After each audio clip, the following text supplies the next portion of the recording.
evening, everybody. Welcome to the October 30th, 2025 Elections Committee meeting for Community Board 11. My name is Jessica Morris, and I am the chair of the committee. The committee is called to order at 6:36 p.m. and tonight we're joined by Angel Muscane, staff liaison to our committee. In order to conduct an efficient meeting, let's observe a few ground rules. No one may speak until granted the floor. CB11 members, if you have a question about board business or wish to make a motion, please raise your hand and wait to be recognized. To raise your hand through Zoom, click the participants icon and you'll find the raise hand function there. Members should not engage in back and forth discussion. The chair will recognize the next person to speak. Please keep your questions and comments brief and on topic to the discussion. Members of the public, if you have a question or comment about the subjects on the agenda, please raise your hand and wait to be recognized. So we will go ahead and take attendance by roll call. Committee members, please answer present when your name is called. John Green. Here. Pascal Hanoum. Here. Keoka Jackson. Jessica Morris. Here. Russell Schuler. Here. Deb Quam. Wonderful. Thank you. And I believe we got John, correct? Yeah. Okay. And I believe Keoka will join remotely when she is able to.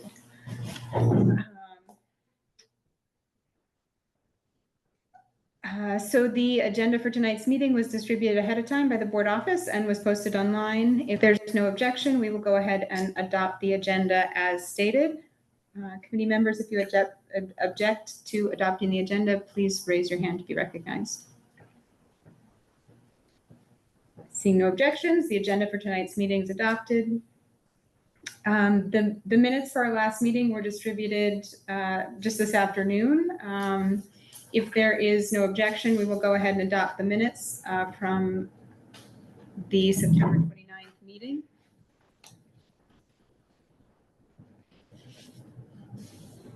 If you object to adopting the minutes, please raise your hand to be recognized. Okay, seeing no objections, the minutes from the last meeting are adopted. And I will be taking minutes for tonight's meeting. Further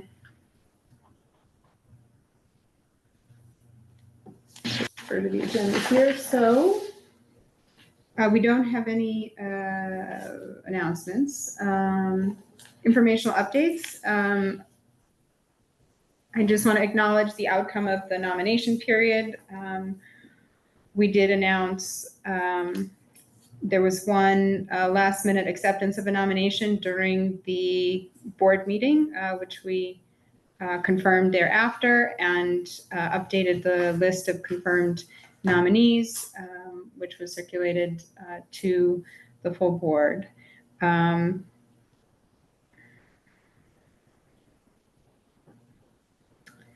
So with that, as I can read out the outcome of the nomination period, if you think that's a good idea on the record here, which I will go ahead and do. One moment.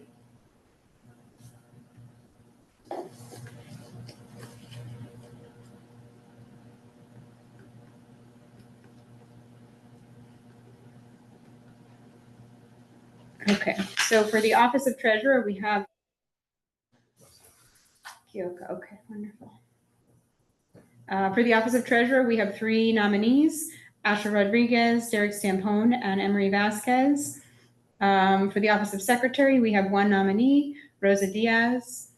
For the Office of Vice Chairperson, we have 2 nominees, Jose Altamirano and Sage Mason.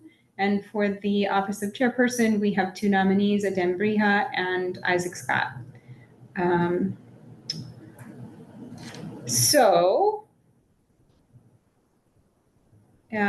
With that, we will move ahead with the agenda. And welcome, Keoka. Thank you for joining. For presentations and discussions, the outline of the body of tonight's meeting, we will discuss first candidate materials, We will then discuss some candidate event planning, and then we will go ahead and discuss the administrative procedures of the election, including, the procedure that will follow and any roles. We can review the bylaws at that point, just to make sure that we are adhering to them. And then beyond that, we will go ahead and discuss a number of elections process grievances. So that's just a reiteration of the agenda tonight. So with regard to candidate materials, I think a couple of points to discuss. We will together review the draft questionnaire that Pascal has moved forward with my input. And if there's any additional input by other committee members, we can make those adjustments as needed. And we can confirm any additional candidate materials that we will be requesting.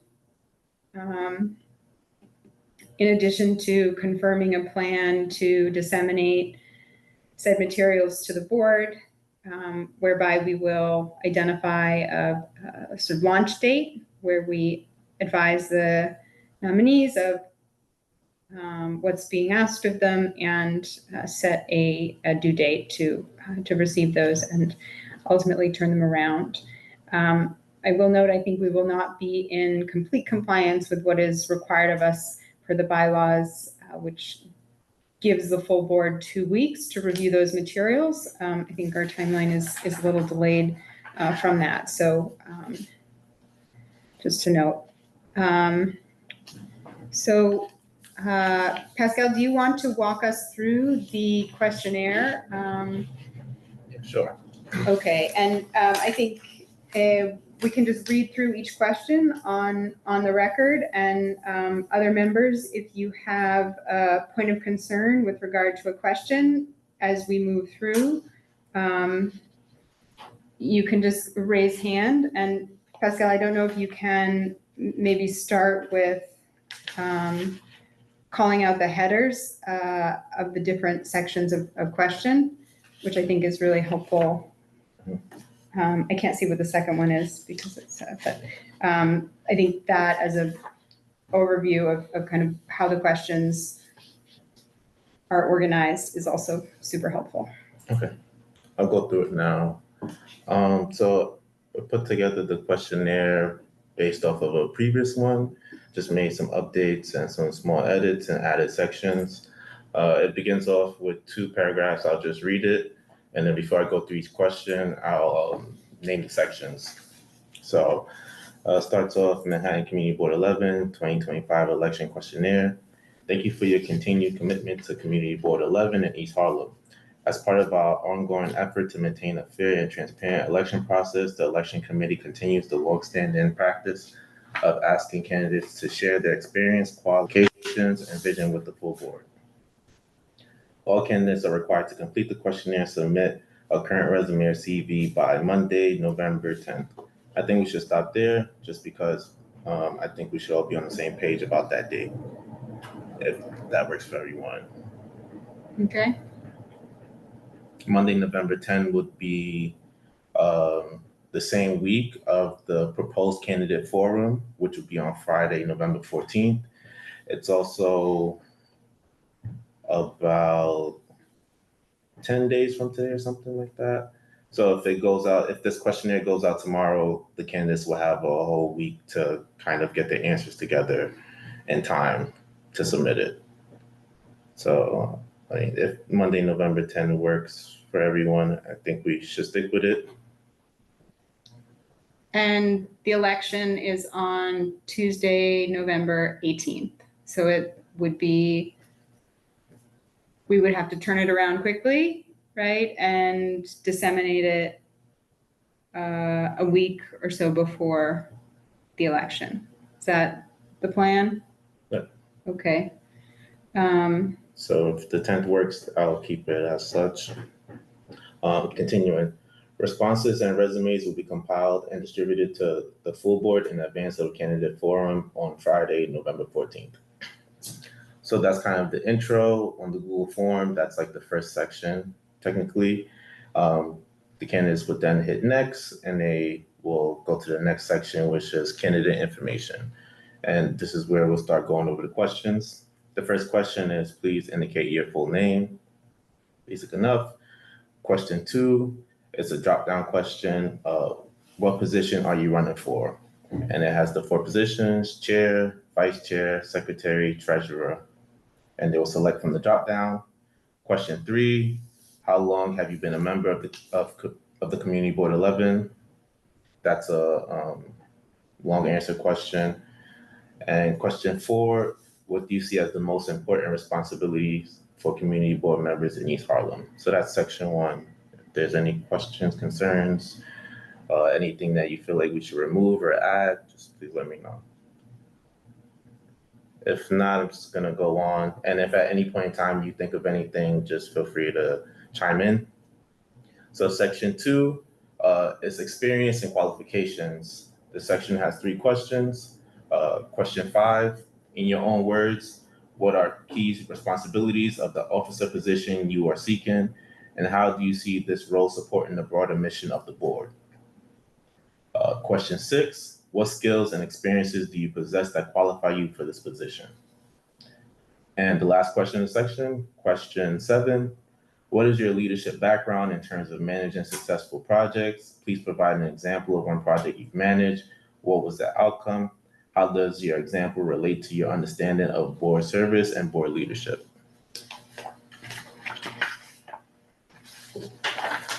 Going on to the next section. Just titled this section Leadership Philosophy. It's 3 questions, basically leadership philosophy. Question 8, how do you define effective leadership? They would select all that apply to them. I'll just go through all of them. 1 is bringing people together towards a shared goal. The next one, working collaboratively to get things done. Providing structure and direction. Developing others as leaders. Listening and building consensus. Setting vision and accountability. Supporting the team from behind the scenes.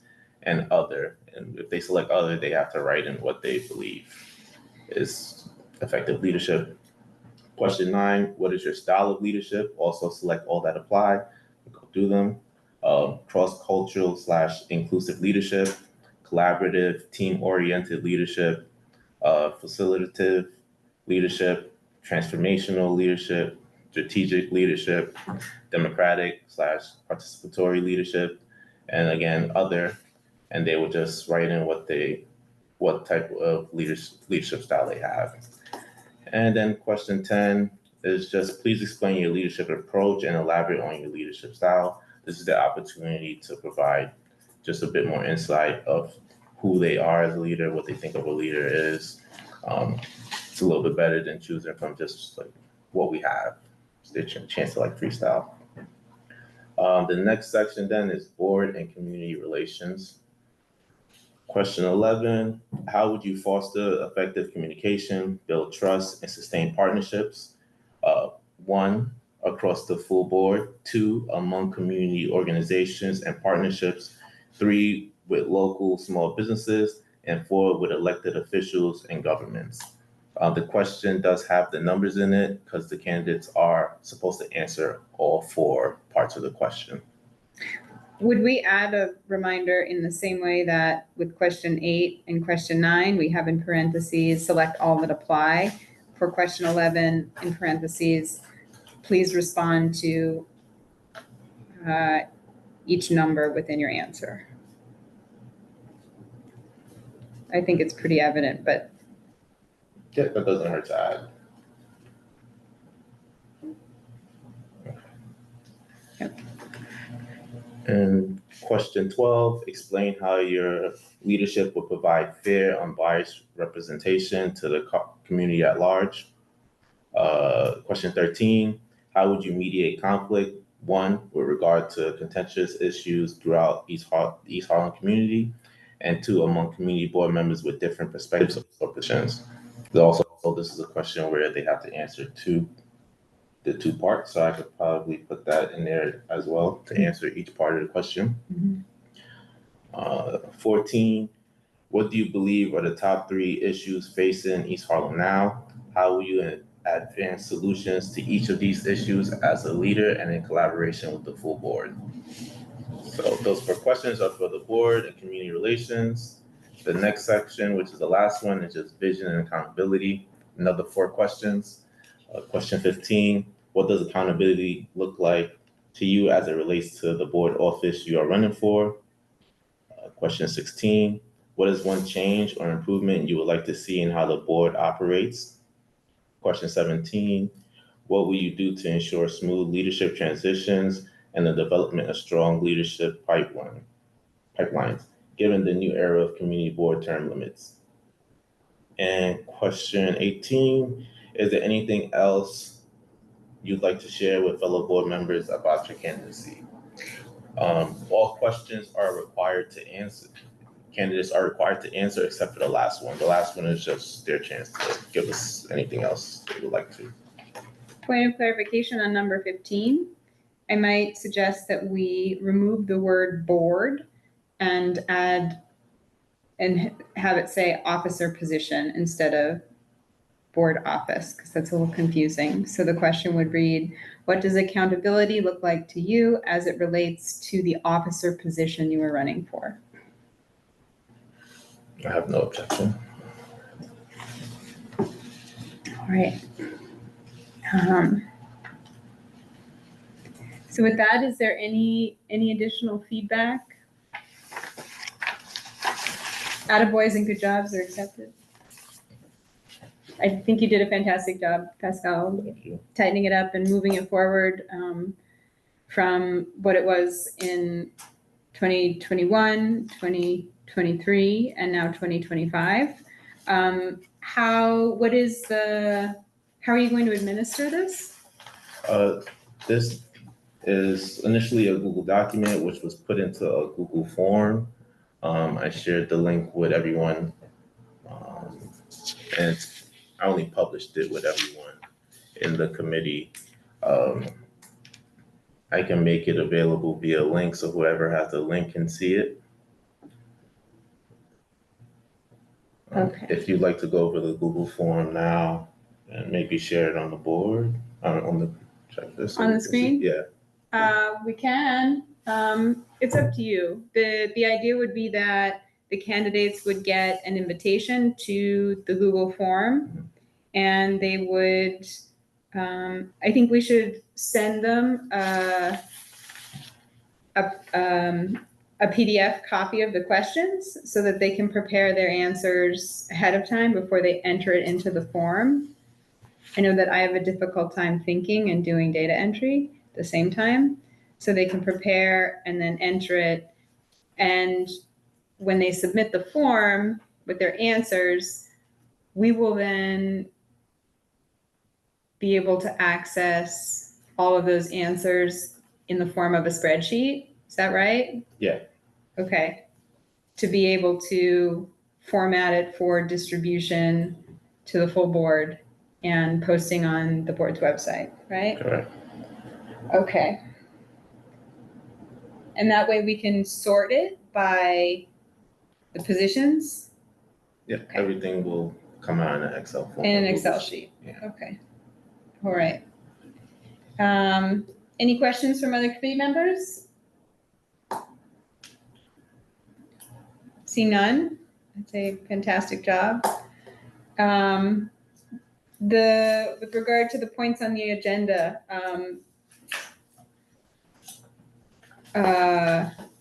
scheduling. So we're going to send this out tomorrow. Okay. 6A1. Okay. And I will do that from the elections account and copy the committee on that to all the candidates. Tomorrow is 10:31, and we are requesting a response no later than 11:10. Is that right? Correct. Close of business or end of day? End of day. Okay. And I will send a reminder on Sunday, November 9th, to anybody who has not yet responded. Does that sound good? Okay. All right, and the goal is to turn that around, and Veterans Day is the 11th, Tuesday. So we'll try to circulate that late in the day on Tuesday, the 11th. Do an immediate turn, okay, to the full board? Yeah. Okay. Well, I'll say make it Wednesday morning, Okay, just to give us that 1 day window. okay. So circulate amongst, The full board Wednesday morning. great. And so the committee will review the outcome on Tuesday evening. Okay. And Pascal, I mentioned to you, well, I guess a couple of other things. In addition to the questionnaire, we're requesting, it has been common practice to request a resume or a CV from members. Any objections from committee members to continuing with that practice? Seeing none, we will request also a resume and CV.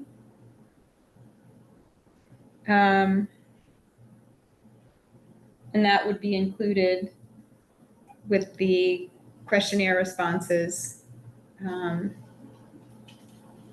in like a single PDF. So everybody has a cover page, and it's formatted so that it can be legible, easily accessible and legible by full board members. And that single PDF, Angel, could be posted somewhere on the website, or how? Without the I have a resumes. question. Why does this information have to be shared on the website? Why do you guys think they should be shared on the website if it's an internal election? I'm just asking, I don't know. Mm-hmm. It was done in the past, I think. No. It was not. It was said it was done in the past, but it was not? No. Okay. So I was curious, Mhm. but also with the resume, it has personal identifying information on it. Yep. So Absolutely, that would not be posted. The resume would not be posted, only the responses from the responses to the questionnaire. Mm-hmm. And part of it is, I think, it's an opportunity to be transparent with that information and to share what will have been, a significant amount of consideration given by those who are interested in taking on a leadership role with the board. Russell? I would think that information would be shared publicly after one was elected into a position, as opposed to being a candidate for, as being a part of public record. Okay, so you're suggesting That that is not. during the campaign, it's shared only amongst board members. Once, with the outcome of the election, the responses to the questionnaire for those who have been elected to office can be shared publicly. I'm talking about resumes and CVs. Oh, no, those not at all, not shared publicly. No, because of the sensitive information. And this, for that matter, all of that, it's like Andrew suggested, or made a comment about, that's all internally. It doesn't, what we do at our community board and in elections is internal stuff. Mm-hmm. It shouldn't be public information. So, And how we came about our conclusion. understood. Okay. So, Russell, you're saying you don't think it needs to be shared publicly at all? Right. Okay. I agree. Is that Kyoka? Yes, this is Kioka. I agree. Okay. Very good. So I'm going to take that, Russell, as a motion to you know, I can make not share information publicly. Kyoka, I'll take your agreement as a second. I'll make the motion that none of what we do as far as our election process and question, answers, the information that's exchanged with the board be made public. All of it. With the exception that we are required to, With whatever's mandated by The the law. bylaws, okay. The laws. very good, the outcome is required to be made public.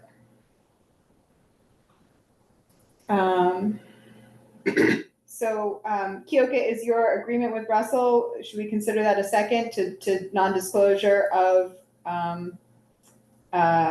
the requested candidate materials beyond board members?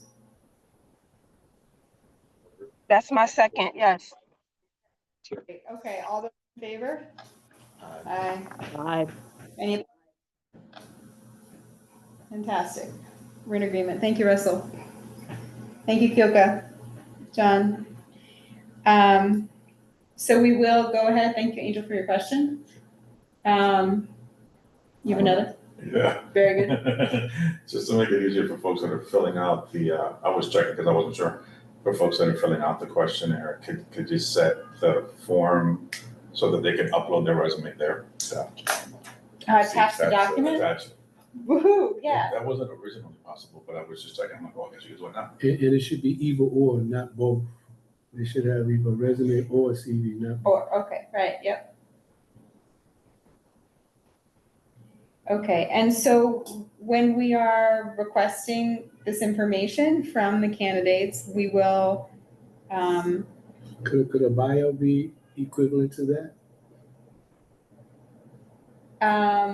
in addition to, I would say. I mean, on the same line, a resume, CV, resume, or bio.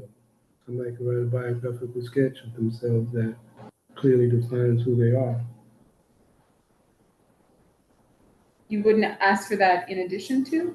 No.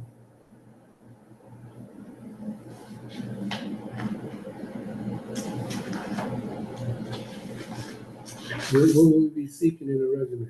What will we be seeking in a CV? What will we be seeking? Are we looking for employment? What are we looking for? Experience, things that indicate And a that's what I'm saying. A qualification. bio could do that and some.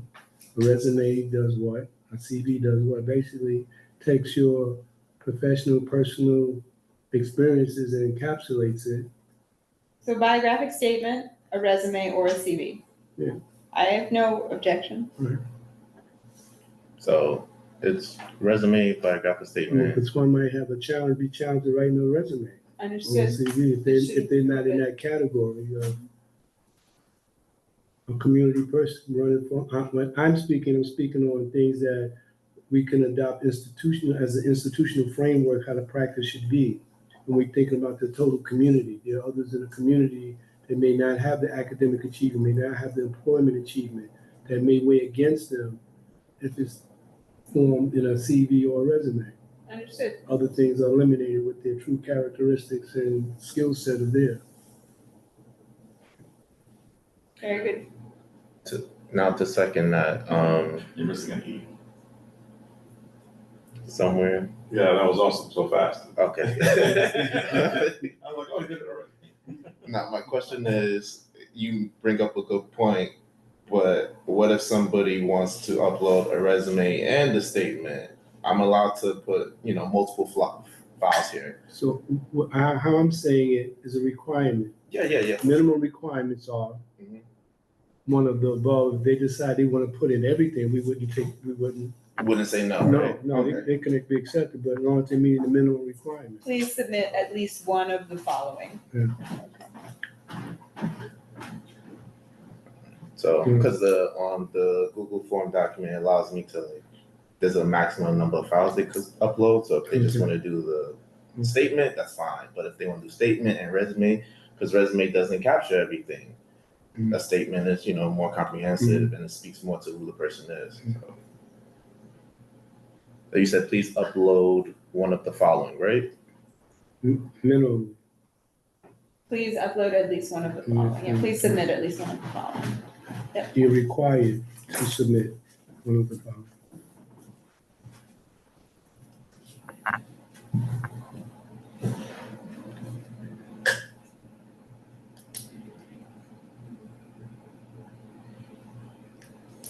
in one of your past statements, you said they should get an invitation. They should be, I believe they should be directed to the website, the Google Docs, to view it, not invited to go. Oh, yeah, They that's, should be directed to go. the sharing function is a quote invitation to invite people to the forum. But it's yes, they will be directed to go to this place and submit information. Yep. All right, thank you for the feedback, Russell. Really appreciate that. And for the live edits, Pascal. So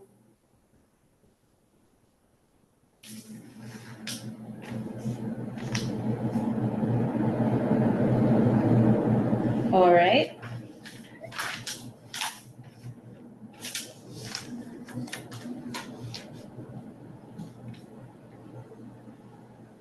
And so that's that for the candidate materials. Any other questions or suggestions regarding materials? And I will compile them as a dossier, put them all in a like a book format. So next on the agenda is the candidate event planning. Keoka, are you in a position where you can engage here? Because I think, or do we want to table that and come back to it? I'm actually a block away from the office. I'm running in the office right now. Sounds good. Okay, so maybe we'll play a little Jeopardy till you get here. Literally a block away? Literally on 117th in Lexington. Okay, all right, we'll see you in like 3 minutes. So I'll just give a little update, and Kyoki, you're listening in, so you won't miss anything here. For the candidate event planning, there are 2 dates that the candidates have, by and large, confirmed they can attend. There is Friday, October 14th, November. Thank you, Angel. Friday, November 14th. And Saturday, November 8th. The idea would be one of those events, the 14th, would be the candidate forum, which would be a little bit more formal in kind of like a panel discussion. And I think, Pascal, to your point, having requested responses from the questionnaire, that would be a good set of questions to draw from when we have that forum, and it allows candidates to kind of share their public speaking abilities and reference some of those aspects of who they are and what they bring to the board. So that would be the basis for the candidate forum. I hear an echo. In addition to that is Saturday the 8th, which we've been in communication with the New York Public Library at 125th Street about utilizing the community facility space that they have there. There's a relatively new renovation with a large public art installation that the board reviewed while it was going through approval. So this as a potential opportunity to kind of gather in that space. I also thought, as just more informally, to have the candidates in the room, be willing to engage in conversation. Hey, Kyoka. Hello. Sorry. Oh, sorry. You've been on board, no worries. Yeah. How you doing? Deep breath. Welcome to the table. We're just starting to talk about the candidate event planning. I'm talking a little bit about vision for the 8th at the public library, if we get confirmation that, that we will be hosted there. And then the 14th for the candidate forum. Russell? What times, location for the 14th is where projected or opportunity for? That's still TBD. We were at the Silverman School for the original candidate forum. I have not requested from them the 14th, whether they would be available for the 14th. Kyoko, when we were going back and forth about where to host the candidate forum, you mentioned that you have access to some space as well. So I can follow up with the folks at Hunter at the Silverman School and ask them about the 14th. And if it's not available, we can go with your space for that date. Yes, like I said, mine should be a last resort because it's not as nice as the rest of the spaces. We can definitely be hosted there. That's great. And what time are we talking about? For the Friday the 14th, For both of them, but yeah, so for Friday, let's see, Saturday the 8th, we put, the ask of the candidates was their availability between 2 and 4. I don't think we need a whole 2 hours, so we can, decide whether it's 2 to 3:30 or 2:30 to 4. For Friday the 14th, we requested their availability from 5:30 to 7:30. And Kyoko, I think that was as a result of your request to do it closer to, right after work. I mean, if that works for everybody, I'm fine with whatever time, as long as it works for everyone.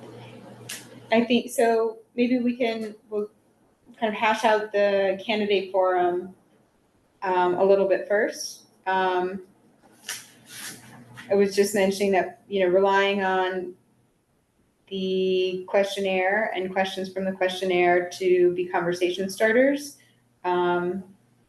amongst the candidates there. I think, initially we were going to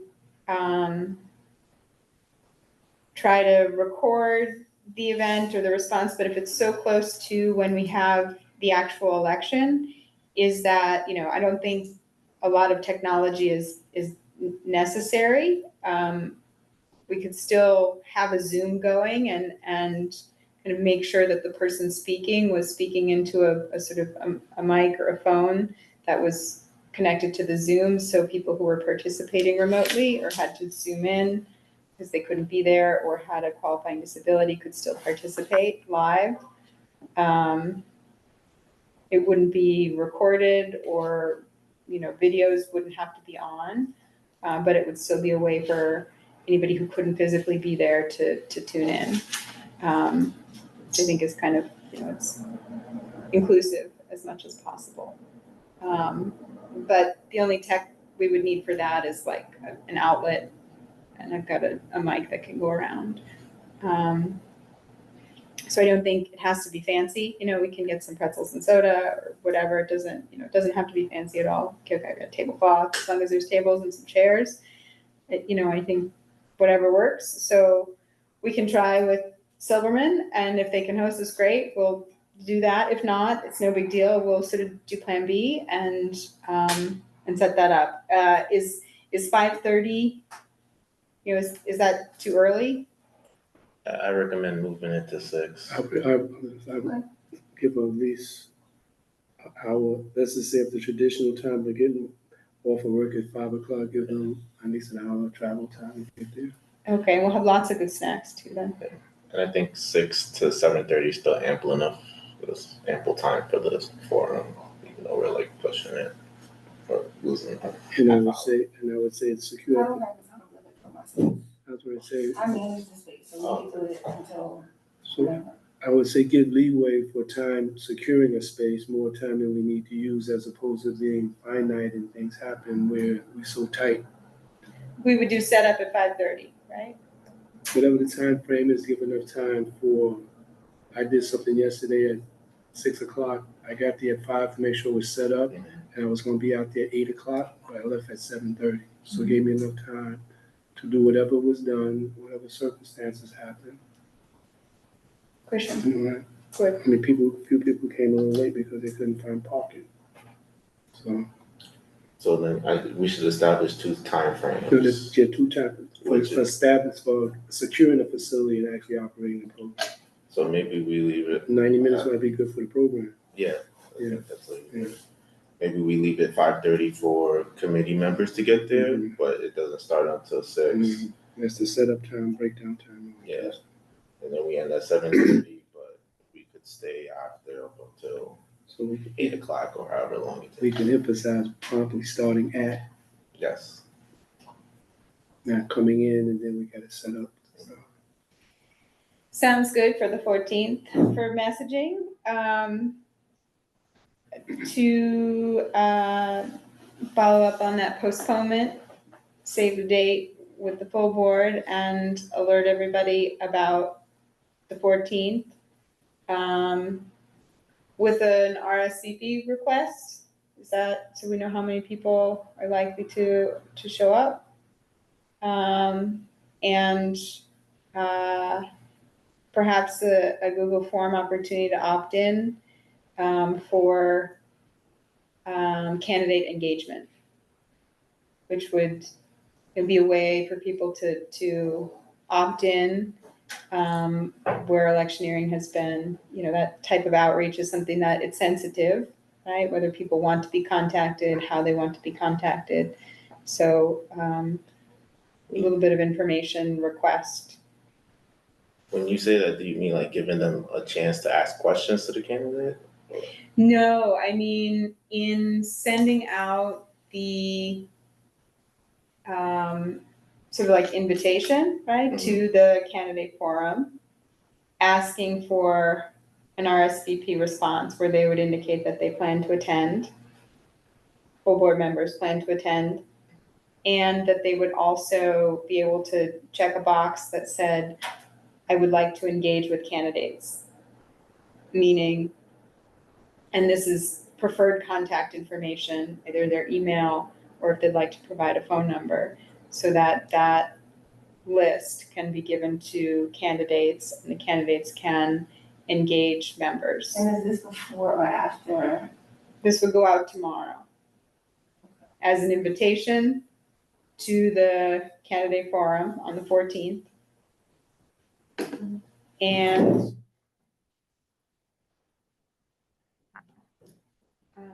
questions? Question from Angel. Angel, is it a requirement that X number of board members have to be present for the forum? No, there's no quorum requirement for this. It's not a meeting.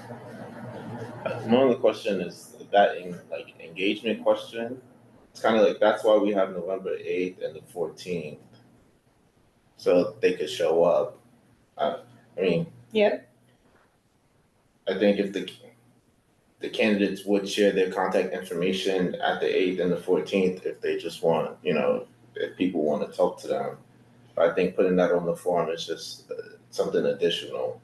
I would say if we do want to promote engagement between the candidates and board members, probably have a Q&A, time for Q&A, but I would say just with that as well, we should probably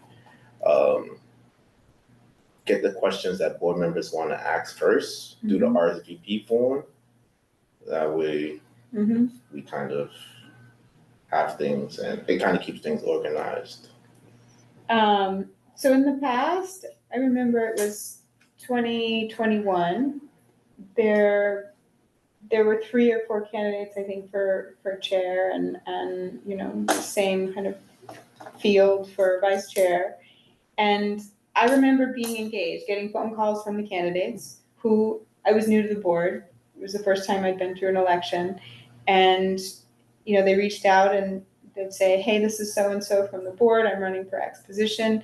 Would you be open to having a conversation with me about, your, and so I responded, sure. And those were some of the sort of initial conversations. I thought it was really great. I heard that some people are not so open to having those types of conversations, or wanting to be contacted, in their personal time. I think that's what some of the question and concern about personal boundaries as far as time is concerned with the whole electioneering thing. So by allowing board members to opt in and say, I wouldn't mind being contacted. And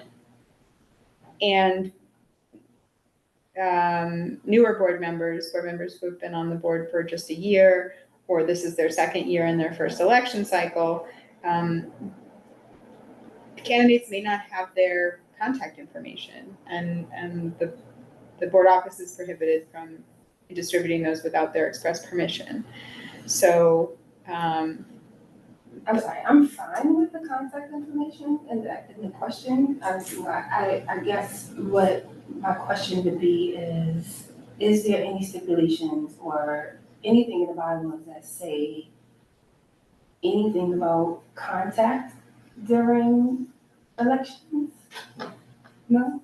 no. Because what I would assume, is just me, correct me, that when I apply to be on the board, right, and I'm a voting member, the expectation is that I'm gonna, people are going to contact me to vote for them. That's like even when you vote for the mayor, right? You don't Opt in. opt in or out because you applied, you registered to vote. But I agree. I get it, right? But To add, I would think that any candidate that wants to be a candidate, at least two things have to happen. They have to make an outreach to solicit votes themselves, state why they are running for the campaign or themselves, and be willing to anticipate being contacted by folks. So And then it's a matter of discretion. If we could craft a generalization of what the board, saying it from the board, practice, bylaws, and expectancy, and then for personal choice, find out contact times. that would be the intention, allowing it to be an opt-in, right? To sort of give that permission. Even though it is implicit in participating as a board member, it further reinforces that, yes, I would like to be engaged. Well, Angel, can it be stated, this is what the community board, what everything that's implied when one becomes a candidate, that you're expecting your information to be disseminated by the community board or whatever, internally or externally, and you will be contacted. I can't think of anyone being nominated or wants to be nominated for a position to refuse to communicate with anybody. So I don't think it's the candidates being contacted, I think it's the other way around. It's the candidates contacting members. Right. Okay. And to Keoka's point, if I'm hearing her correctly, members are gonna, be open to being contacted, by candidates. That's certainly reasonable and makes absolute sense. Also, the issue, to Jessica's point, trying to learn a lesson from prior experiences, is that there have been moments where candidates' calls to certain members have, for lack of a better word, irritated those members because of when the calls were made or the frequency of calls made, without going into names or years, so I don't give anybody away. A few cycles ago, keep it general, there were instances where people were being called 10 at night, putting their kids to bed, got very upset. Another time that a member received a call from a candidate without having any idea that people had access to their contact information. So we have a list that was an internal list for us as a staff to contact members and to organize like notifications to y'all. That at some point or other got into the hands of a member. And the member started using that list to make calls. So what had before not been the case became the case then, and other members got irritated. So what I would say is without, I don't have an idea exactly what is, but something to think about is how to strike a balance between, yes, your fellow members maybe be contacting you to like kind of, get your vote or make their case, but maybe on the part of maybe setting a timeline, or like don't call anybody after 9, let everybody know your contact information will be shared as part of the election process. This will not be distributed outside. Under no circumstances are candidates supposed to take this information and put it somewhere else. It has to be on our system, right? Because you can't put them over your knee. Don't give this. We also had a member years ago, he meant well, but he used the list to solicit donations for his kid's basketball team or whatever. Oh, you're a sweet guy, but you shouldn't do that. Sometimes you kind of have to tell people. It doesn't have to be a big, crazy long document, but maybe just a couple of pointers. Don't call after this time. Your information is going to be only within our little body for this exercise. And only for this For this exercise, yeah. Something, and you guys can figure out the wording, but. So I think that's what the opting in is kind of giving permission. So Angel, if a board member were to respond and opt in, then that would be giving the board office permission to allow candidates equal access to that information. But if we're gonna do an opt-in, we might as well do a Google form with the contact number. Yeah, right, right. Call. Exactly, so then it doesn't involve the board office. Right there on that form. What is your No preferred candidate contact can time? more than once, so we'll tell candidates in advance. You can only make Unless one call, requested. one contact, unless requested. Yeah. I mean, it's not one call, because if I don't reach you, then I can call you back, but one call, I don't have to call you again before 8 p.m. I say 8, that's me, I'm gonna answer my phone after 8. Before 8 p.m. Are we setting those rules, or I'm are just we saying allowing? something. You guys don't have to agree. I'm just saying, like, these are stipulations that we should put in place. What's the time that they should call before? What's the blackout date? Like, I would tell someone not to call on a Sunday. That would be me. Well, so to allow, when you opt in, when you say, yes, it's okay to contact me, and here are my rules. Don't call me on Sunday, don't call me after 8. You could put that all on the Google form. In the and let Google them- form, that and let them every choose for candidate themselves. who opts in can Suggested give the, contact time. It'll be Monday through Friday. These are my Afternoon, contacts. I'm available on these times. so all the candidates would get that information once they submit their questionnaire. Do we use Google form or do we use whatever that thing's called? I think Google form is easiest because they spit out an Excel document. And then that can be shared with the candidates, with the express clarification that it is only to be used for these purposes. For election purposes. Question for you. Your opt-in thing, are you thinking, and tell me if I'm wrong, are you thinking you'll create a form where members can fill in, like, Pascal Hanu, I'm okay with, sorry if I'm mispronouncing. But Pascal Hanu, I'm okay with you contacting me, here's my phone number, here's my preferred contact information, Bob, and he fills it in. And then the spreadsheet that results from that is where the members will be able to get information, not the form that we have. Correct. Yeah. Okay, got it. Does that sound good? Then it doesn't deal with any yeah. of the official lists. It Right, deals right. with people providing this information with the Right. understanding of what it's going to be used for, and all candidates being able to access it equally. With the understanding that there's the sort of long answer option of what are your preferred mode or time for contact, however we So, do that.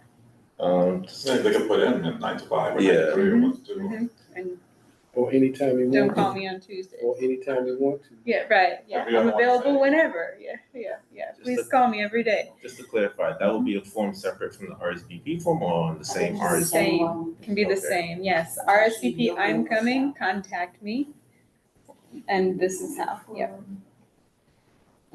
Yes. So I think that's the Friday, the 14th candidate forum.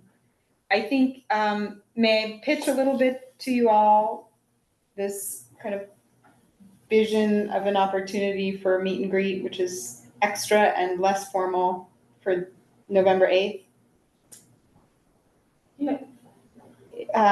Is an opportunity to visit the library, which has gotten a really wonderful renovation.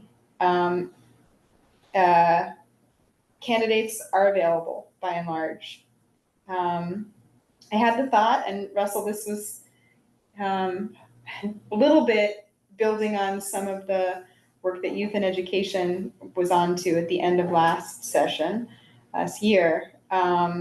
But thought it may be an opportunity to request, and I may not know the terminology, but like a reel or a post that introduces, that the candidate can introduce themselves in terms of like a social media, like, hi, my name is so-and-so. I'm standing here on 116th and 3rd Avenue, my favorite place in East Harlem, and I'm running for, the position of X because, and limited to, not more than 2 or 3 minutes, and have it be something that can be accessed by board members, can be posted, can be, tagged, can be a social media presence for all the candidates. Russell, we would maybe do one together that says, we are chairing the committee and here are all the candidates. That could be a good idea, but does that mean that that opportunity happens if it happens at the library? The library has a screen and we'd be able to use that screen for people to kind of have them rolling, have all of them kind of playing in the background while the actual people are there in the room engaging in conversation. Furthermore, last thing, before I asked Angel for the contact information for both our public members, but also past board chairs and vice chairs, to extend invitation to them to stop by and engage, meet with future leadership as well, and see the library, because I think that's a draw. It's an open door invitation. It can be a public event. The room is big enough, so it doesn't have to be formal. I don't know if we can have food, but there can be cookies. It's just another extra. Doesn't mean, it's on the weekend. I know it's extra, but it may be a good The downside opportunity. to that personal Social media pitch? Media pitch. Yep. If they all don't have an opportunity to do it or choose not to do it, will they feel that they didn't get, is that an unfair advantage? Someone being there, most of the candidates being able to promote themselves and others didn't because of timing, whatever. Good idea, it's a nice opportunity, but we have to think about overall fairness. That they all can't participate equally, and that's not a good idea. I put it in the category of the bio, and I think It's different from social media. If I can look at a candidate speak, it's more than speaking on paper. They can actually make a presentation. Or one may feel that I don't give good oratory. I don't have an appeal. So we got to think about the equal fairness. Great opportunity, innovative opportunity. We got to think about the downside to that. We're living in a time where, especially right now where we are, with unfair practices and competitive advantages. We got to be able to neutralize that. it's not required. It would be an option. No, go ahead. Just a quick question, because maybe I'm going crazy. November 8th and November 14th will be the same event, just done twice? Mm-mm. So November 8th is what? It's a meet and greet, more informal. Okay. The candidate forum is like sort of like panel discussion, right? Not panel discussion, but like the candidates will be at the front of the room answering questions in a more practiced way. The meet and greet is everybody in the same room, introducing each other, having a casual conversation. You couldn't get on the phone with them to sort of, ask questions. It's less formal. And if there's, to be able to sort of tap into someone's media pitch and sort of understand where they're coming from, or, Having her said that, are the candidates agreeing to be at both times? there's, by and large, there's availability for both, yes. Okay, so the reason I'm asking is because isn't that Somos weekend, It is. and many people are gonna be on What weekend is it? Somos. After the election, Puerto Rico, elected officials, Gotcha. and the entourage. And most people will be on during that week. They can send their social media as a presence. Again, I don't believe everybody uses social media the same way, and that could be unfair. As much access as I have to it, I don't use it. So we can not move forward with the 8th and scrap the library, focus on the 14th. Or if we get a thumbs up for the library by tomorrow, we could go with both, and the focus would be on the 14th. The 8th would be an additional opportunity to engage. I think the 8th is a good idea. I just wouldn't make it 2 hours, especially knowing now that most people will be away. Possibility. An hour is fine, and it's, that's kind of like the optional event. The preferred event is the 14th. So just the 8th, 1 hour, stop by, say hello. I don't think it hurts to keep it on the agenda planned. 2 to 3, Yeah. 3 to 4. Well, I'm gonna tell you, I won't be there. I won't be there either, I'm sorry. That's okay. But no I do problem. think that it should still happen. Whoever's available is available. It's an election. If you want to win, you'll come out. The people who want to talk to them will come out. That's part of it, was recognizing that there are 35 other board members who have not been polled on their availability and their preferences. That to provide more opportunity for some who have different lifestyles, who may be more available at one time than another, to, engage. Given that the candidates, it's time out of their lives as well. If they are willing to show up, and it provides another opportunity for fellow board members to also do the same, that was the intention. I'm for keeping it on the 8th, just having it an hour. Okay. Are we voting on this? Or? Yeah, I think we can be in collective agreement on moving forward. It doesn't seem like there's, any serious opposition.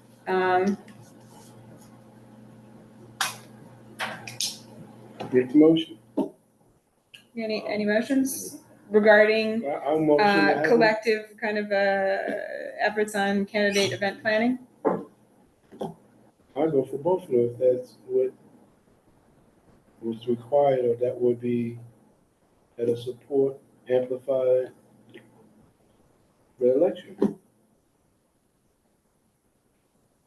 Is there a second? Second. All in favor? Aye. Any opposed? Opposed. You want to clarify? I just feel like to me, it's overkill, especially since we're working on the timeline that is pushing it, and we can build in a meet and greet in the event of the 14th. But that's my idea. I'm not asking anybody to agree with me. I just oppose it.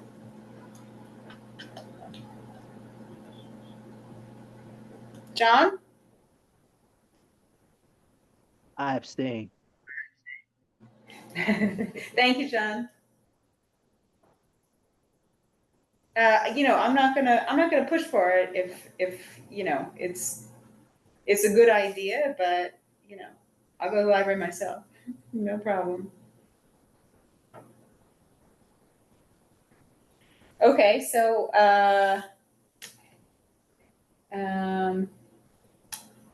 What's the conclusion? I think, One date or 2 dates? The primary date is the 14th. If we're gonna rally behind that being the official, I could agree with Kyoko. That could be combined, make it a little longer, make it a meet and greet, and then we go into it. Have somebody in the social media take that. We're talking about time, effort, the energy that would be put around a meet and greet at the library energy could be redirected to the 14th. We Sure. could rally behind the candidates, board members are making themselves available to participate on the 14th. And if you want to do your community, singling you out, if you want to do a community informational thing at the library to give community exposure to the library and its new facilities, and have a mention that what's coming no, up on the 14th. yeah, no, that's not the point. But I'm not gonna, I have to agree with Russell. I still feel like an additional day is nice, but the event on the 14th, you would like you said, make it longer. Push the meet and greet to the beginning of the event, combine it. But there will be people who will not be able to make it. I guess it is what it is. So And Kilke, you were gonna work on a flyer for the candidate forum. We have tomorrow as an opportunity. Are we open to the public? Could we slow up for a second? Could we make something final before we even promote it? What are we doing between those 2 dates? What are we gonna conclude?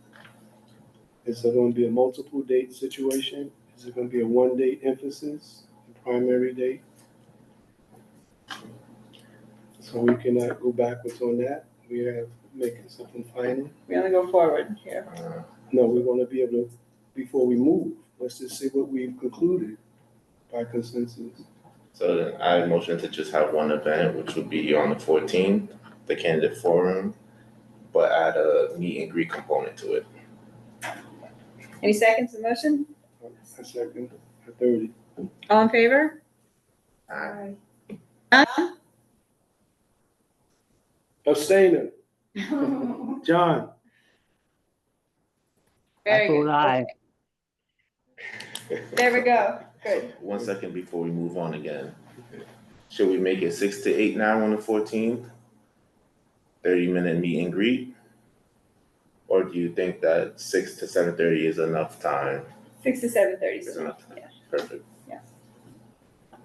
And we'll do the RSVP Please, notification opt-in.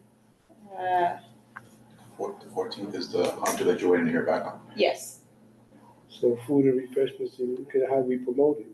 Food and refreshments at this time, the event will start at a certain time. A flyer would circulate tomorrow without a location, Kyoko, or is that too? That doesn't necessarily make sense to me to not have the location. We would update it once we know the location, but tomorrow we're not gonna know the location So tomorrow. that would be more of a save the date. Yeah. More of a save the date than And I actually. think, save the date. Right, but I'm just saying tomorrow would give people 2 weeks' notice if they had a save the date. Yeah. As an email.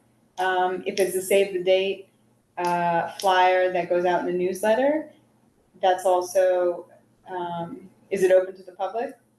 Or open to the public through registration only? Or only board members? Angel. That's No, not my that's fault. up to us, yeah. What's been the practice? I've always been to with the practice. I don't remember. There was no forum? The only question that I would have with the open to the public is whether or not Hunter was 'Cause I know when we filled out the form in the past, we've had to indicate to them whether the events are open to the public. If the form, if you did click that off, then you could do that or not do it. If you had told them that no, it's not open to the public, and then you changed it to open to the public, We'd have to let them. yeah, you'd have to figure that out. Okay, all right, so, so we'll send the save the date by email tomorrow and won't worry about a flyer tomorrow. However, or maybe ever, you don't need a flyer. It's not open to the public, it's just geared towards board members. Is the general public interested in this, Angel? From your experience. I don't know.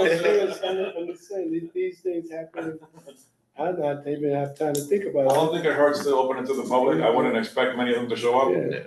but it doesn't hurt to say, you know, like, it's open, come, you know. Yeah. If you're interested, come I on mean, down. all these years, I never paid attention to it like this. Kyoko, are there any prohibitions from members of the public attending if it were to be hosted at your location? I go where everyone else is. Like for this, I wouldn't know. I'm a new member, so I don't have an opinion either way. No, but as a host, if you were to host it, would there be any, would they have to sign in, or you have to know who's there, or anything like that?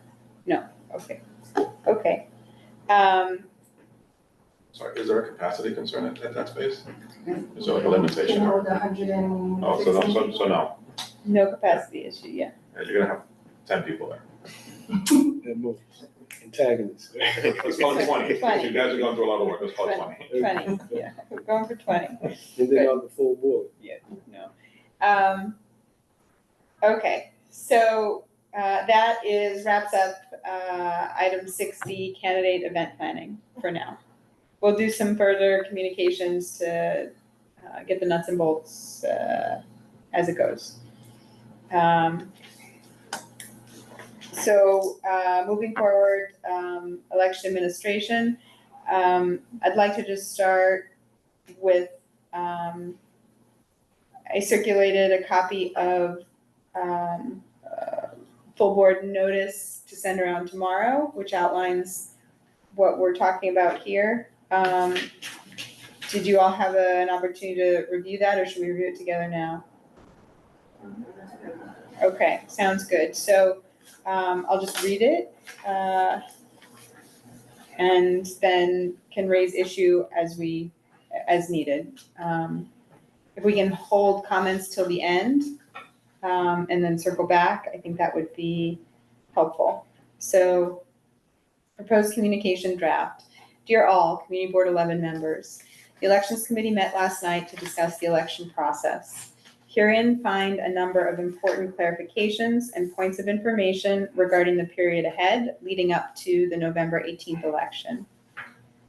There will be one opportunity for board members to engage fellow board member candidates in person, candidate forum on Friday, November 14th from 6 to 7:30. In addition to this opportunity, each candidate will be given, in the past it's been 3 minutes to speak and 2 additional minutes to answer questions at the November 18th full board meeting. All candidates will be asked to submit their resume and CV, resume bio, and CV to complete Or what we've discussed, yes, insert what we've discussed here. All candidates will be asked to submit their stuff and to complete an election questionnaire. These materials will be compiled and sent to all board members by email for review prior to the full board meeting. I'll remove this. It won't be available on the website. The board's elected officer positions are critically important for the running of the board. Please take time to review the candidates' materials so that you can make an informed choice, and do try to make yourself available to attend the candidate forum or to otherwise engage. This year's election will be administered by paper ballot for all board members present in person. However, those members who are in attendance via Zoom due to a qualifying disability or other extraordinary circumstance will be permitted to cast their vote via electronic ballot. Campaign etiquette. To address several matters related to the campaigning process. And there's 5 points. 1, in the past, concerns were raised about people citing race or gender as reasons why one candidate should be supported over another. Members have expressed that they do not like this sort of approach, so we ask that you refrain from doing that and allow members to base their decisions on the merits of each candidate's qualifications.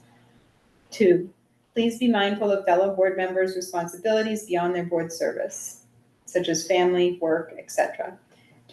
Please do not inundate one another with phone calls, emails, etc. about your candidacy or the candidacy of someone who you are supporting.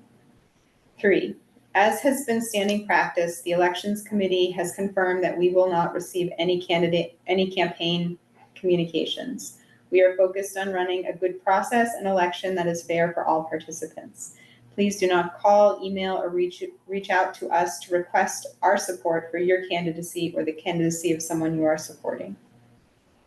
4, while general electioneering activities are not expressly prohibited, there is to be no solicitation of votes or otherwise express mention of campaign status that may be interpreted as intending to solicit votes during board business. For example, while conducting committee meetings. 5, if you are uncomfortable with how you are being contacted, please reach out to the Elections Committee so that we can address that matter with the candidates. Thank you all for your understanding and cooperation on these matters. If you have questions for the Elections Committee about the upcoming election, please email cb11elections@gmail.com and we will get back to you as soon as possible. Regards, the Elections Committee.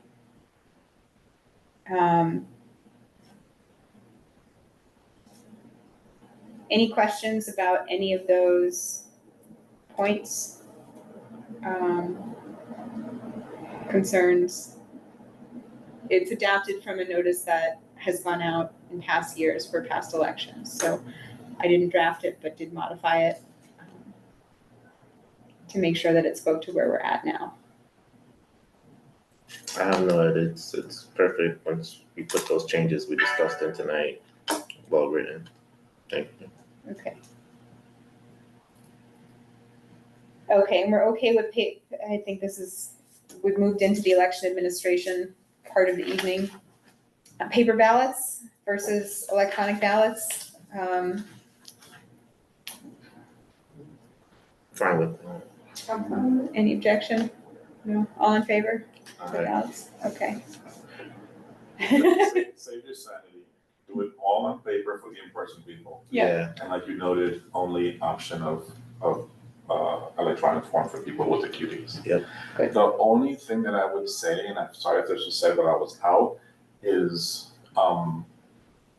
maybe, people that have the qualified disability, they should provide their email that they're gonna be using to fill out the form. Mm-hmm. So like if I have, Angel 1 at blah, blah, blah, and then Angel 2 at blah, I'm not voting multiple times. We did that last time. I forgot the wording, I'm tired, but I'll find the wording and send it to you, but it worked fine. That way, then when we had the results, and this particularly was during the pandemic, then we knew that, this email matches Morris, this email matches Russell, et cetera. Mm-hmm. Good, so that everybody's accounted for. The voting can be administered via Zoom for the people who have qualifying disabilities. There is a way to do that, like as a poll, but I don't know how to do that. Yeah, last time we did it in Google.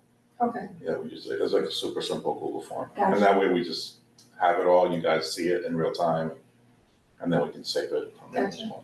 And my question is, do they vote during the meeting or do we collect it right before? When you all open the voting, Mhm. when you have the, so what we've done in the past is left the elections to the end Okay. as a motivator to get through business quickly. Mhm.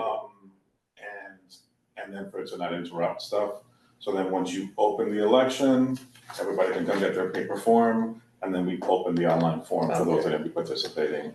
And then once you close it, then we close the form, tabulate whatever votes, amount of yeah. period you give them, it usually takes a couple minutes. Okay, cool. So, a couple things to confirm. We want to give each candidate how many minutes to speak and how many minutes for questions? In the past, it's been 3 minutes to speak, 2 minutes for questions. I say we keep that. Sound okay? Does the bylaw still say specifically a time? I know it used to, but I don't remember anymore if it's been Time to be changed since. determined by, To be determined, okay. by the elections Okay, committee. thanks. Yep, so if that's what works, then we will go with that. 30 seconds. So I thought, I'll do, when it comes to the elections period, the board chair, I believe, steps down and then I am for that period You of guys take over time, the table. the presiding member. It is, and I will state, there is the right for the presiding member to vote last. So I will reserve the right to vote last, and I only intend to use that privilege to, not to sway the election any one way, but to cause a need for a runoff, should there be any questions. So that's, I would withhold my vote for that reason, but I will state that. So give a general introduction to the election, and what's expected, what the process will be, that we will first do, hear from each candidate, and then we will move ahead to conduct the actual election, where there will be a period of time that everybody has to cast their votes. And then we will ask everybody to be patient. And John, we may ask you for a playlist or some sort of, no, Angel says no. He's always done the timekeeping. I know, John's always done the timekeeping. Loves timekeeping. But if we have 7 minutes, I'm sure he can fill 7 minutes with something too. So during the vote, there's a period during the voting, which is something like, in the past, it's been 10 minutes, which seems like a long time. So we can shorten it to 7 minutes. Does it make a difference? And then there will be a tabulation of the votes, where we will need to tally all of the votes and then announce the outcome right there. So I thought I'll give a brief overview of what to expect, and then Russell, if you would be willing to MC the speaking portion with the candidates. You'd kind of introduce each candidate. John will keep the time. When it's time to go to questions, you will direct the questions and keep things moving, then kind of introduce the next candidate. I mean, we'll work together to figure out what order we go in. Once everybody has spoken, Kyoka, if it's okay with you, we will turn it over to you to administer the actual election process, right?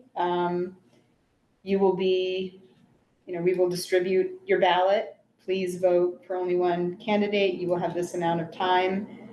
The period is open now, and then collecting the ballots thereafter. Once they're collected, Pascal, I thought perhaps you could be the master tabulator with the right-hand oversight from Angel shaking his head. Okay, Pascal, you will be the tabulator. Kyoka and I, we can kind of review and confirm your outcome before you would then announce the results. Does that sound okay? And we can go through the kind of choreography of it, run of show more specifically, so that if we're all in the know about what happens next, then it helps the 40 other people in the room move through the process. I'm a little slow. Did we confirm a time that the speakers are going to speak? 3 minutes to speak and 2 additional minutes to answer questions. And the questions are from Members, 4 minutes to answer? not 2 minutes per question, 4 minutes to answer. 3 minutes to speak, 4 minutes to answer? That would be 7 minutes per candidate, and we have 8 candidates, Okay. which is a lot of minutes. I might recommend shortening it to 2 minutes to speak and 2 minutes and 3 minutes to answer, which is 5 total.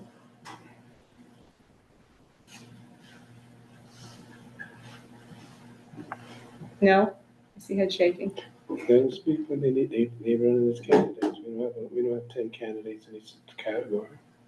We only have a few people to speak. John has a question for you. John?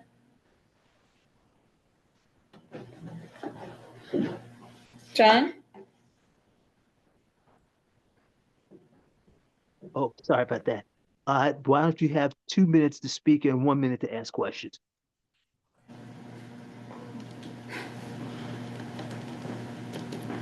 So, thank you for the suggestion, John. So 2 minutes to speak and 1 minute to ask questions. That's 3 minutes. And we have 8 candidates, so that's 24 minutes total. To put your minds at ease, there won't be that many questions.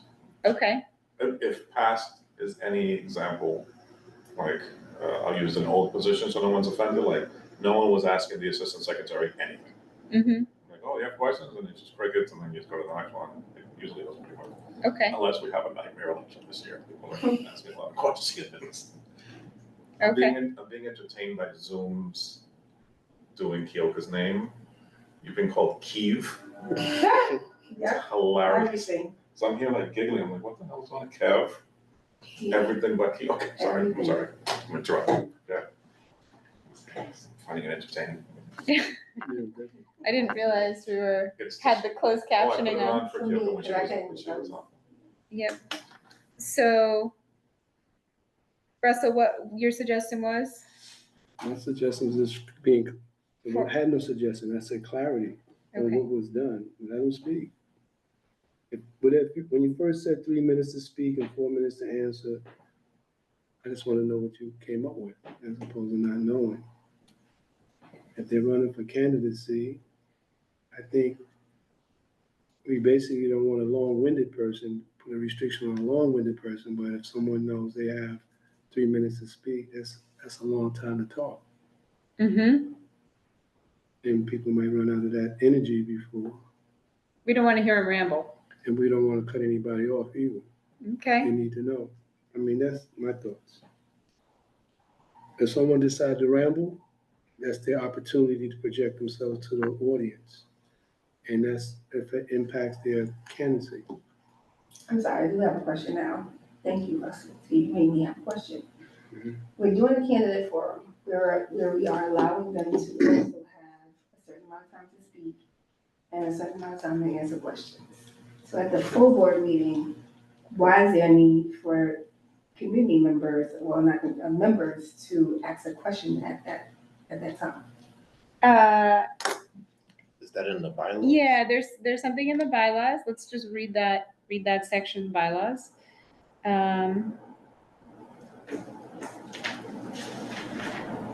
I'm not sure that it requires questions. I think it just says that every candidate will be given an opportunity to speak.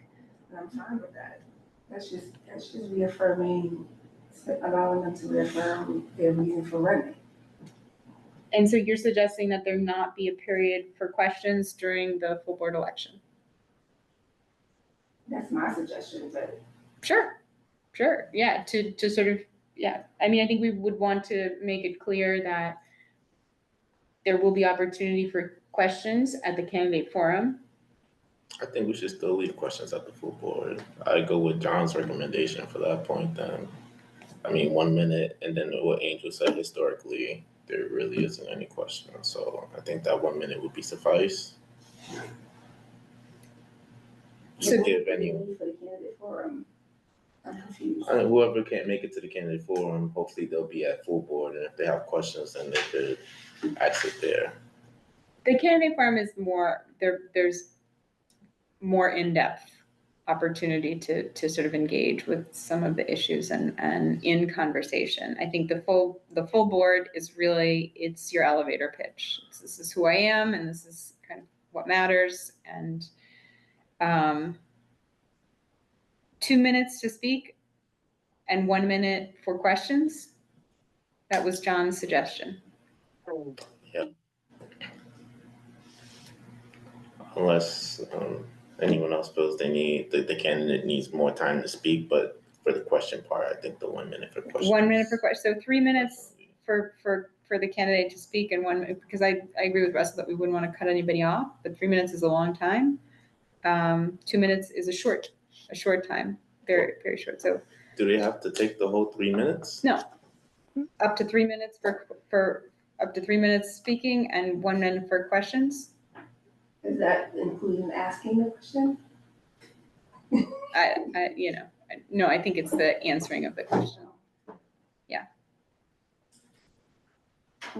So right now, to backtrack a little bit, you got a consensus that all the candidates will be able to appear on the 14th? Correct, except for Emery Vasquez did not respond. All right, so let's just say, given that all the candidates, based on the knowledge that we have, will be on the 14th,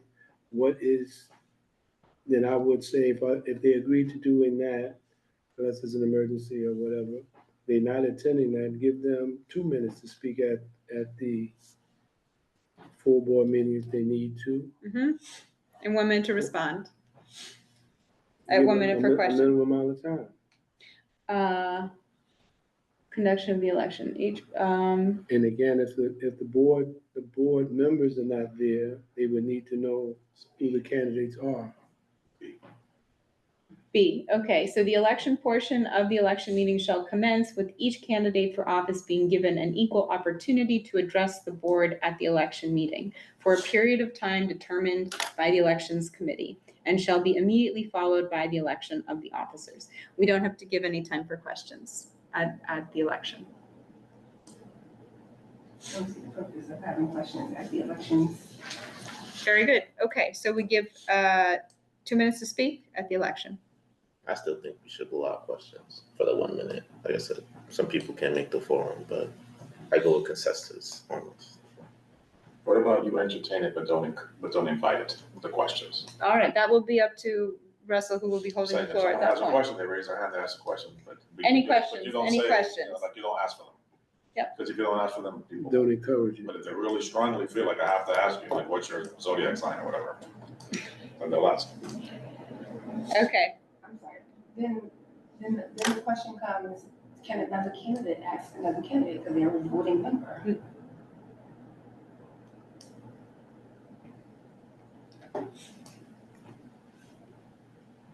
I mean, I don't think that's ever happened before. There's no prohibition. It's really up to y'all. You have to decide. But it's up to you to decide. Not you. And I think in the moment, I don't know that we need to decide that now. I think If not now, when? Russell on the floor, you will. This is the thing with decision making. We can plan as much as we can, but in the moment, there may be decisions to make and roll with as you see fit. If we're following the rules and you do it for one, then you do it for everybody, you know? And when we're gonna establish that, we can establish that now. So if I'm doing the MC and I'm gonna follow the rules. If you leave it up to me, whoever's speaking. Take this with them. If it comes up, you know, in that moment, And to come up in the moment, then I'm making a determination. and we stand with you. And I think it should be established, I'm following the rules that we came up with. So in the notice that's going out, we can modify that clause to say, in addition to the opportunity of the candidate forum, each candidate will be given 2 minutes to speak at the November 18th full board meeting, period. No mention of questions. If questions come up on the floor, Russell, that is going to be your call, whether or not to entertain the question. It shouldn't be. This should be something that the committee says, well, we'll accept or not accept. Okay, 2 minutes to speak and up to 2 minutes to answer questions. And I'm going with Angel's suggestion, don't encourage any questions. Up to 1 minute to answer questions, yes? Am I saying that correctly? I was just floating. I'm like, maybe you do that. But if it's, If I a question, encourage you guys to keep my sanity for the rest of this meeting. 2 and 2 is fine, and let's keep going. I'm fine with 1. Because you We can could keep just going. keep going, yeah, I- that- very good. Thank you for moving us along. Okay. yeah. So it's, in addition to these opportunities, each candidate will be given 2 minutes to speak and up to 2 minutes to answer questions at the, okay, Should they arise? there we go. Okay. So I think we've established procedure rules, how we will tabulate the votes. If there's a runoff and ballot design, I will draft the ballot. I think cardstock is nice. I have some, but on the back of the ballot will be, they'll have to write their name because it has to be accounted for, and then only the offices and the candidate names. We'll figure out a way to have space for a runoff, candidate 1, candidate 2, and office, if need be.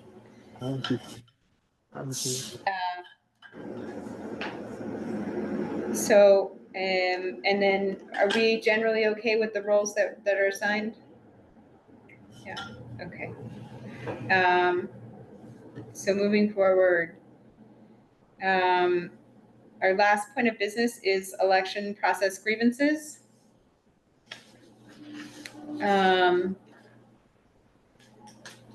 So I just want to acknowledge all of the effort and responsiveness that the entire committee provided during the 2 weeks that the nomination period was open. There were a number of grievances that came up, and I will just outline them so that we can try to move through them quickly. The goal is to identify what is a resolution and continue to move forward, maintaining integrity in the process.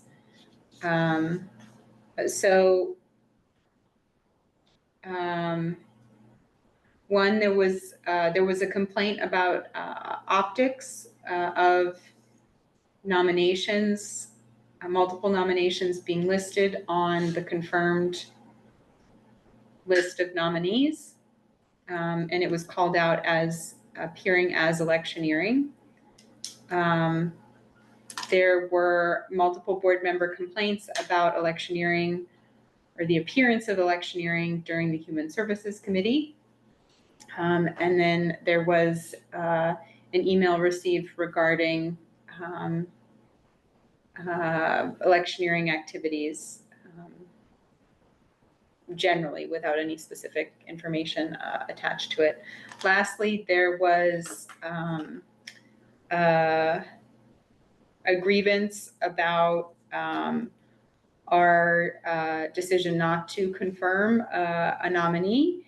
And maybe we can start there and then take all of the electioneering issues one by one.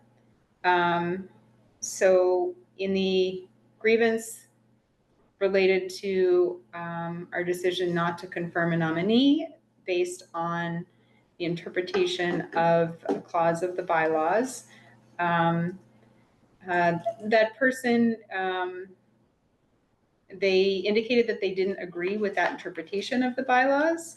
And their specific grievance was that they were not notified immediately to be able to accept or decline the nomination.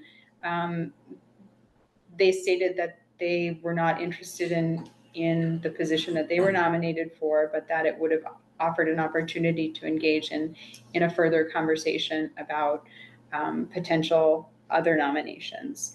I shared with them the timeline for our process, and I asked the aggrieved member what their ideal outcome would be, what they would like us to consider doing. It was suggested that I raise the issue at the bylaws committee with regard to the gray area of the bylaws as it relates to their status, which I did on Monday. And I said I would bring it here to the election process grievances discussion for us to consider. I think we did the best we could with the information that we had at the time. And our process in considering that nomination was treated with the same expediency and level of consideration that was given to all of their nominations. So the process stands and how we administered it. The gray area is with the bylaws committee for them to continue to clarify in whether they adopt amendments to further codify the reading as we applied it and interpreted it. So there's no further action necessary on that point of grievance. I did want to just bring it here. The way this is being explained to me, I don't understand what's going on. So do we get an opportunity to know who complained, what they complained about, so we can have some clarity on what we're doing? Sure, if you want, yeah, if you want further information. So, Yep, so Jessica Elliott did not agree with our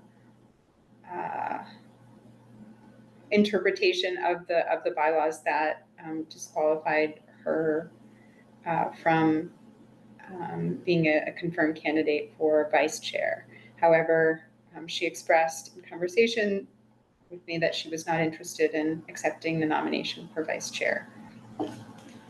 is she qualified for being nominated for vice chair? Based on our interpretation of the bylaws that we put forward in the review. Based on your interpretation of the bylaws, of how you read it, because make sure you are clear in this conversation. Based on the interpretation of the bylaws that was put forward to the committee, that was agreed upon. Okay. Yes, it disqualified her because she would not be able to finish the term of office. And the clause in the bylaws uses the word shall, which is a definitive indicator of must. So therefore, if it states by the bylaw that she was not qualified for her grievance was that she didn't get the information for her to turn herself down, as opposed to us, the committee, disqualifying her. Is that how I'm hearing it? That she was not, yes, that she was not informed immediately. How do we resolve that? The period is closed. I think if I don't think there's anything we can necessarily do at this point. Was that proper for us to do that as a committee? Or whatever happened to her, was that properly done? So we can know in the future if there's nothing that can be done now. So if there's a candidate that does not qualify based on the written laws and the past practices. So we know a candidate was nominated, they don't qualify, even though they were nominated. So in the future, we still notify them that they were nominated and they're not qualified before the fact, as opposed to after the fact, that they were disqualified without them knowing it. Is that what we're saying? So she was notified, she was informed and engaged in the process within a time frame that is not beyond other timeframes for notification within the process. What's her disqualifying factor? I mean, which I remember I was just asking. That she is term limited, so she cannot reapply to be on the board, whereby her term of service will end in May of 2027. The term of office goes from January 1 of 2026 to December 31 of 2027. So she would not be able to serve out the full term of office which is the requirement of the duty of officers per the bylaws, Article 3A2, which states that each officer shall serve for a 2-year term beginning on January 1, following the election of officers and terminating on December 31 of the second following year. Question to Angel, unless, No, I don't know. question to Angel, could we adopt a practice that the election committee, once the committee receives a nomination for a disqualified candidate, that they immediately inform that person immediately, not wait for any time? Could that practice be adopted? That's up to you guys, yeah. So we're talking about future now, so if we get something, the committee gets something where they know a nominated candidate is already disqualified, should be no hesitancy. That person should be notified immediately that you've been nominated, but you're not qualified. So we won't have to have a grievance that they needed an opportunity to say no or yes or question it. So, I just have a question. Question statement. I mean, this is the first year we're doing an election where people are term limited, correct? So going forward, I agree with you. But also, it sounds like she wanted the opportunity to turn down the nomination. I don't understand that. If they were disqualified, I don't think you're turning down something that you're disqualified from. Because it came up, it could come up a different way in the future. Not to say, just for us, for our clarity, you're disqualified, these are the candidates automatically they can't be candidates. Let them know immediately. Don't let them stay on a conveyor belt till another time. We get them, these are automatically qualified, stay qualified, move them along, or they're disqualified automatically, let them know immediately. I think that's determined on the bandwidth of the committee members, whether we can get through that process quick enough. For sure, like if we have the bandwidth to do it, we should tell them immediately. As long as it's something like that could be, of course, everything is on bandwidth, manpower and all that. At least we know we have an intention of notifying those that are automatically disqualified. Why would they have to wait for a process to go through for them to find out? Because they're not nominating themselves, someone else is nominating them, and that would be done blindly. I want you to be the person, not knowing. Yeah, of course. All right, like you said, term limit for the first time. So the nomination, the form was filled out. The nomination was made on the evening Wednesday, October 15th. Here, the form was handed in to those at the board office. I was informed the next day, Thursday the 16th, that the nomination forms were left here. Russell, you and I met here at the board office on the 16th to review what had been submitted. Upon seeing the nomination, recognizing the question of term limits was embedded in that. I discussed with members of the committee and a review was drafted following the format that was used for every other nomination that had been processed to that point. The review circulated amongst elections committee members by email on Monday for confirmation, as had been the established standard practice. And there were 2 responses of no objection. Beyond that, I did not receive other additional responses. I did not notify the nominee while we were considering that review, and that's the grievance. So in the future, however that process is managed, could we have informed the nominee immediately? I suppose, yes, but given other reviews and the process that was applied while we were confirming that nomination, the notification was not given.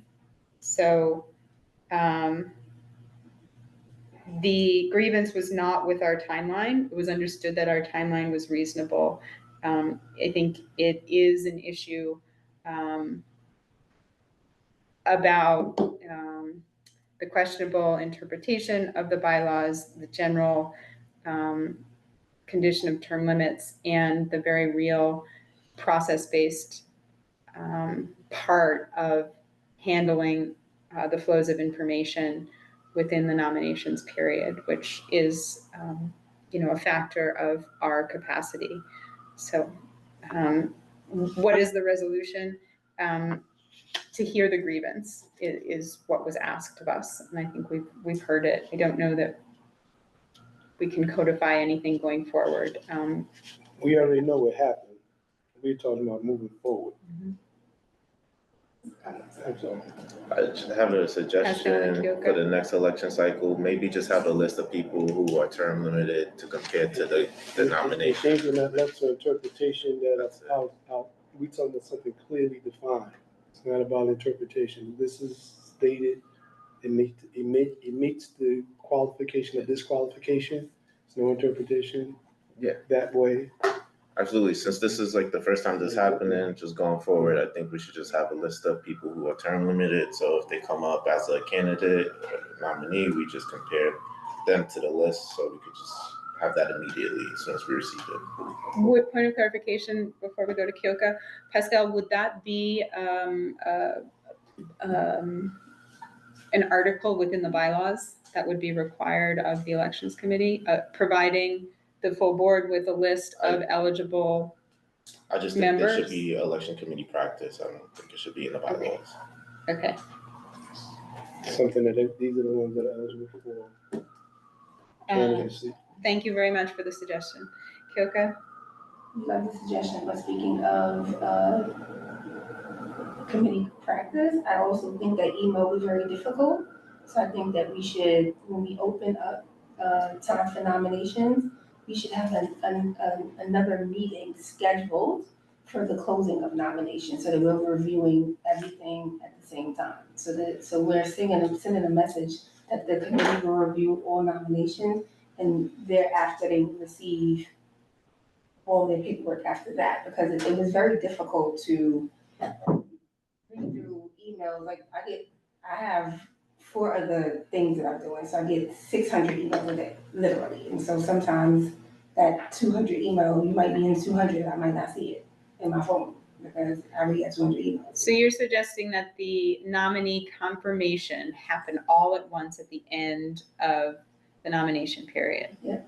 And if someone is nominated for one role or another role, they would get notified during the period and they would accept, they do the accepting and declining during the process. And then at the end, we make one confirmation. So then there is no confirmed nominee list during the nomination period. We don't have to do that. I don't see that. That's required of us during bylaws, that we maintain a list available for all members of confirmed nominees. Okay. But I hear you about the process being burdensome. And I don't disagree at all. I just think it left Hugely. room for a lot of interpretation. And I mean, we're gonna get to other stuff, but there was other grievances about the way it was done. So if we had a process that made sense, that said, the committee is going to review the nominations and sign off on them all together, because we have that meeting scheduled, then then we all can figure out next steps together, because we're sending them out at the same time. Understood. And that should meet within the bylaws whenever we say we're gonna confirm that these are the nominees that have been nominated officially. That should fit within the bylaws whenever we decide we can confirm. Make sense, Angel? I don't think it has to be in the bylaws. I think it can just be in the practice of the We're committee. talking about the practice, this practice. Yeah. No, you said bylaws, I was clarifying. No, I'm saying to be consistent, because she made reference to the bylaws that we have to have a confirmation. You're asking me if it's that you put into your practice something Yes. that's consistent with the bylaws, then yes. Yeah, If I that's hear what- you correct, okay. And that's why I was making reference to what she had said.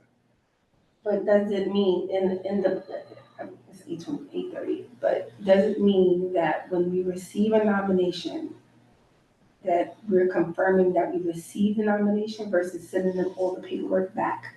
Is that what that means? Like, I'm If just asking. I understand your question, confirming a nomination means that there has been a nomination, the nomination has been accepted or declined. If it's been accepted, then we as a committee confirm the nomination. Part of what was discussed in our initial meeting was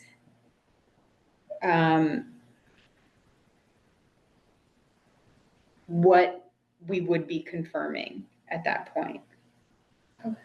Whereby we talked about general standards of behavior, being in good standing as a member of the board, and including attendance, and other criteria such as not a member of the elections committee and has not served 2 full terms in that same office. It takes a little time to process that and put it in a format that says you are confirmed.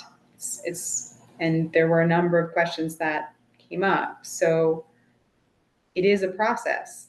And there were times where it took days because we had a weekend, and the timeline of our process did come into question as another point of concern, where there was a grievance that we were administratively delaying the confirmation of a nomination. So thank you for the feedback. And again, thank you for the responsiveness during the process. I know it's getting late. It is. Is our process, this process we do this year, this nomination, was it different from the other past practices? When you say it was time consuming? Last round, election. there were not a lot of candidates. I believe a number of the positions were unopposed. Not about the number of candidates, process. Well, if there were not a lot of candidates, then the process would be different. Process of managing We talk about the process. What has to be checked off? 3 things, 4 things. If it was one-on-one candidates, 2 candidates per. I'm not privy to that information, Russell. There's no record of it in what was handled. I just want to know what we did different this time. If there's any differences this time from the past, that's all I'm asking. It seems that what we did now was more complicated than before. I don't know that there was a practice of 2 unique elections committee members signing off on each nomination. And I don't know that electronic nominations were accepted. There's no record in the elections file. We can consult with Nilsa, who chaired the last committee. 2 cycles ago, it was a lot more casual. Someone would send an email, hey, I nominate this person. That person would be notified, hey, you got nominated. And that was it. That was the record. So that means we established something different. Let's move to the next one. I'm ready to move to the next one. So let's take up with the issue regarding the complaints about electioneering during the Human Services Committee. I asked you all to review the incident in question. Did everybody have an opportunity to review that? Yep. Yes. Okay. My understanding of quid pro quo as it relates to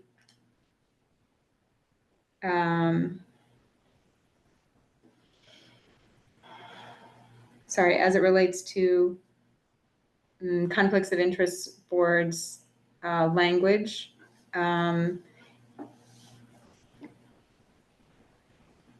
Is there anybody who feels that the action was egregious enough to warrant the removal of the candidate from the election proceedings, just to kind of cut to the chase? I think it was inappropriate. I don't know if it warrants removal, but I think it was highly inappropriate to make those comments. Okay. Any other? My question would be, when it happened, why wasn't the committee notified about it collectively? Because if any actions or non-actions that was taken toward that, we as a committee didn't know about it. I don't believe to this point there have been any official actions taken. As the actions or inactions, the committee should have known about it when it was first, when you found out about it, we supposed to have been notified that this happened. For us to begin as a committee to say, okay, what are we gonna do about it? How do we handle it? I believe, Russell, with all due respect, we were in the middle of another controversy. And there are very real limitations to all of our capacity in moving forward with what we're mandated with. I notified you all ahead of this meeting so that we could engage in identifying what actions should be taken so that moving into the month of November, when there will be continued committee meetings, we can take those actions ahead of any further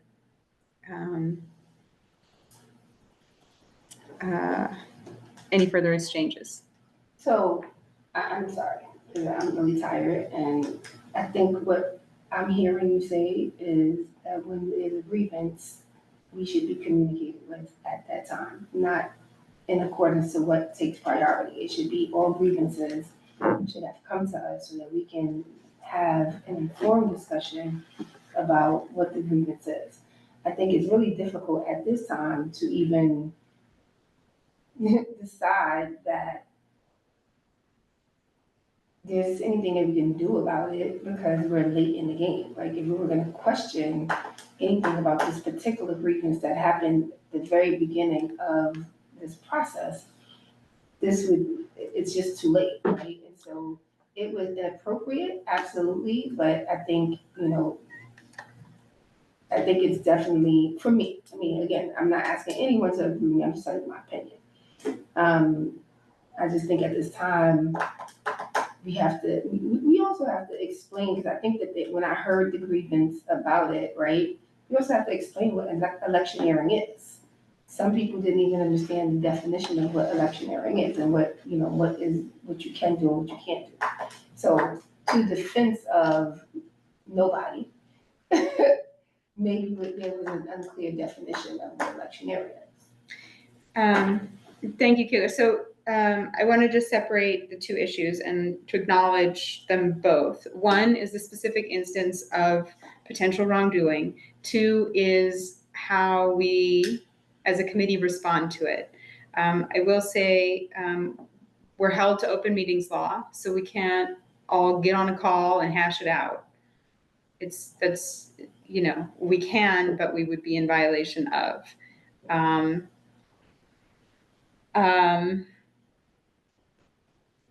With regard to the specific issue,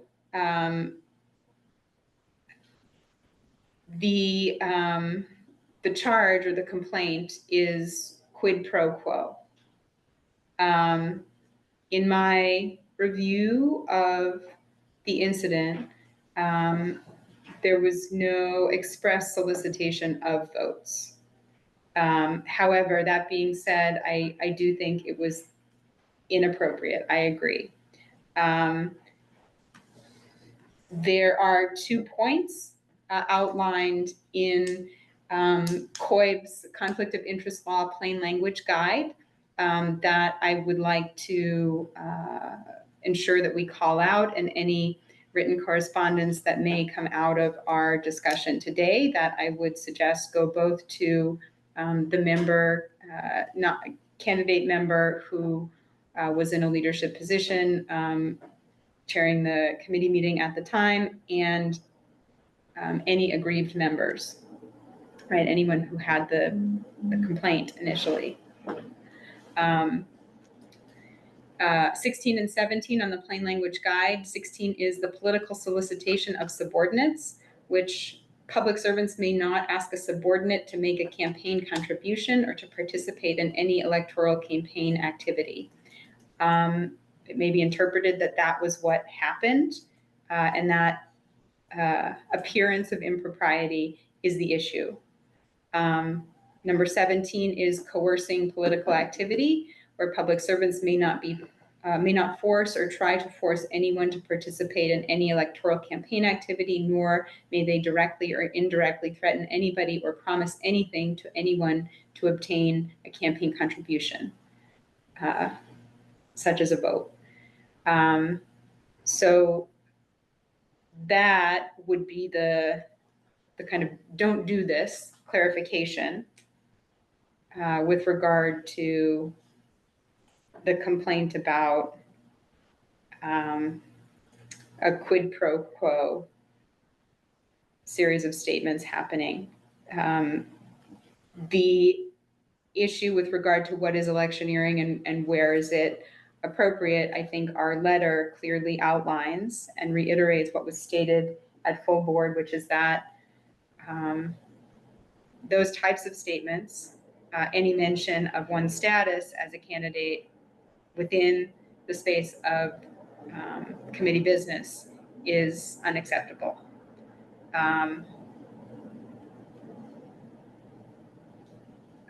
So drafting a memo that outlines this information and can circulate amongst the parties involved, does that sound like a way forward here?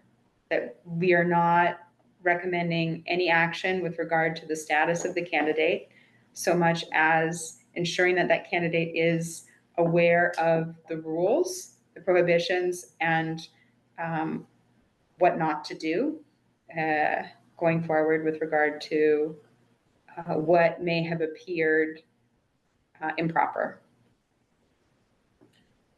Using those 2 points you just gave us, it kind of just says it's implied that the candidate did violate the conflict of interest rules set forward. Appearance, right? The conflict of interest is actual or appearance. Okay, right? so what I feel like, I'm sorry, that you're continuing to do is defending the action, right? And so as a committee, someone's making an observation that it feels like that it was inappropriate, right? And you keep defending it in accordance to a language that you said creates inappropriateness. So how do you keep defending it? It's like an oxymoron right now. I think what's important, I hear you, Kyoka, and my apologies if I come off, I'm not interested in defending any one person so much as an understanding of being able to take corrective action within a process that does not undermine rights of participation or appoint us with any authority that we don't have, essentially. As the election committee, we should be able to have the authority to say someone violated something, right, Angel? If you can advise, I don't know if you want to chime in. I don't know what the case is. If you could just make up a name, so Joe did something, Joe candidate did something to somebody else, or like what was it that they did? Joe candidate said that if he or she, they were elected for a certain position, that committee members would replace him I see. or they or she Yeah. in that role. I see. So based off those 2 points that you gave us, it can be implied, or there's the appearance that that person is almost offering them something. That's the complaint. Absolutely right, Pascal. You are correct in that understanding. So if I get elected, Was that intended? if I get elected, you could be the next chairperson. Is that what? we're Because thinking? you are in this Yes. committee. I see. I think just for the integrity of this committee, the election committee, we have to be fair and impartial in the decisions we make, and we have to just look at things straightforward. So is your thought that communicating to that member or that candidate or any other candidate, that's inappropriate, or to everyone? Well, is it that it's inappropriate or that that's disqualifying? I guess is the question that you guys have to settle. Yeah. We're talking about fairness now. I'm trying to, the things that I'm hearing after the fact impacts us as a committee. And even when your presentation in the board meeting, you had resolved the issue that implied that we as a committee solved, and we didn't. So we're here at the meeting. Some issue, I Yeah. can't remember right now, because I mentioned it to you. Yep. So when you address the board, that issue A came up and it was resolved by the committee. I don't believe the committee knew about that issue, whatever issue was. So that means you did it. And there are things that came up. I'm looking at now how whoever put in a grievance on both sides, how are they going to feel that they weren't slighted or justice wasn't done for them? And it's going to come back to the board, the committee. The committee agreed to or not do anything. That's my concern. When people on either side put a grievance out, they said, look, something happened wrong. I wanted some corrective action. And then there wasn't action. Where did that action come from? So, Russ, I think Angel, thank you for the clarification. Is the point to acknowledge wrongdoing, or is the point to disqualify? I'm going to table that for a moment, if we could. Russell, to your point of these other open issues relative to resolution, I think being beholden to open meetings law is,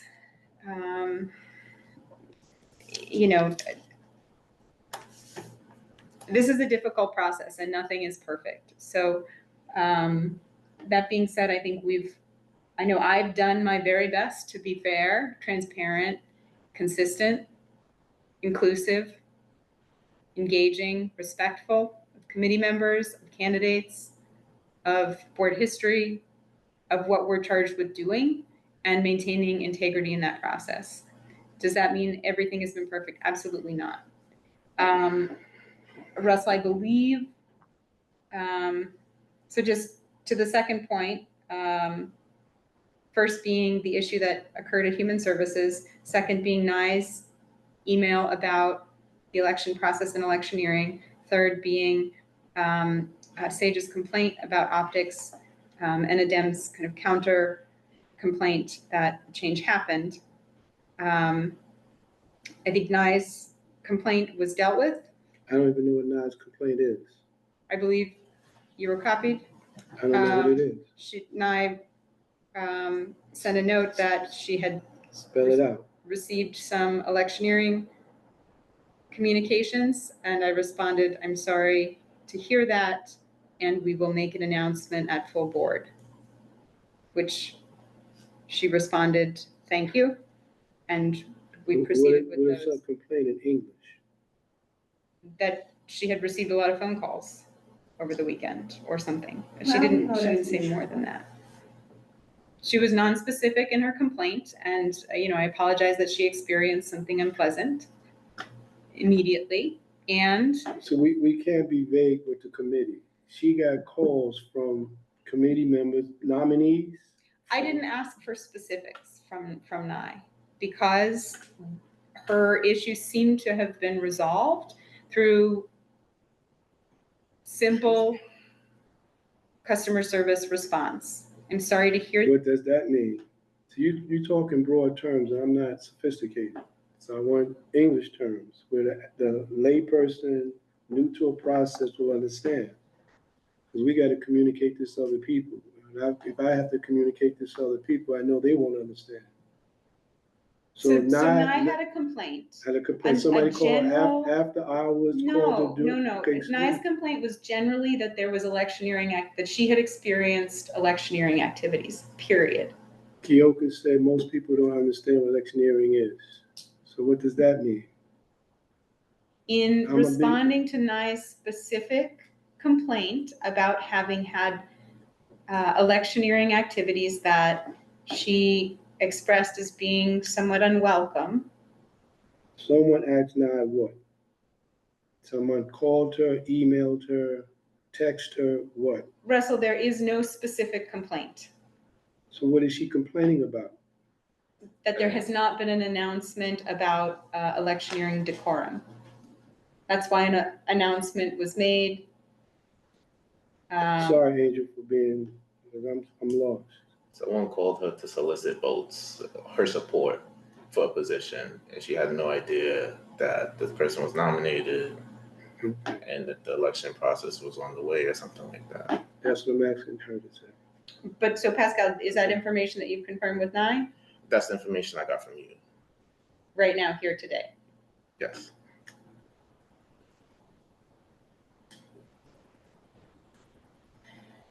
So and this was at the same time as the electioneering complaint, the appearance of electioneering from Sage, and the response from Adem that he was unaware that electioneering was prohibited. So, I think all of these things move very fast right before the full board meeting, right before kind of unwritten deadlines for communication. Where I may have erred, Russell, is in stating that I was going to confer with the committee before making a change. However, my limitations, I was not able to do that.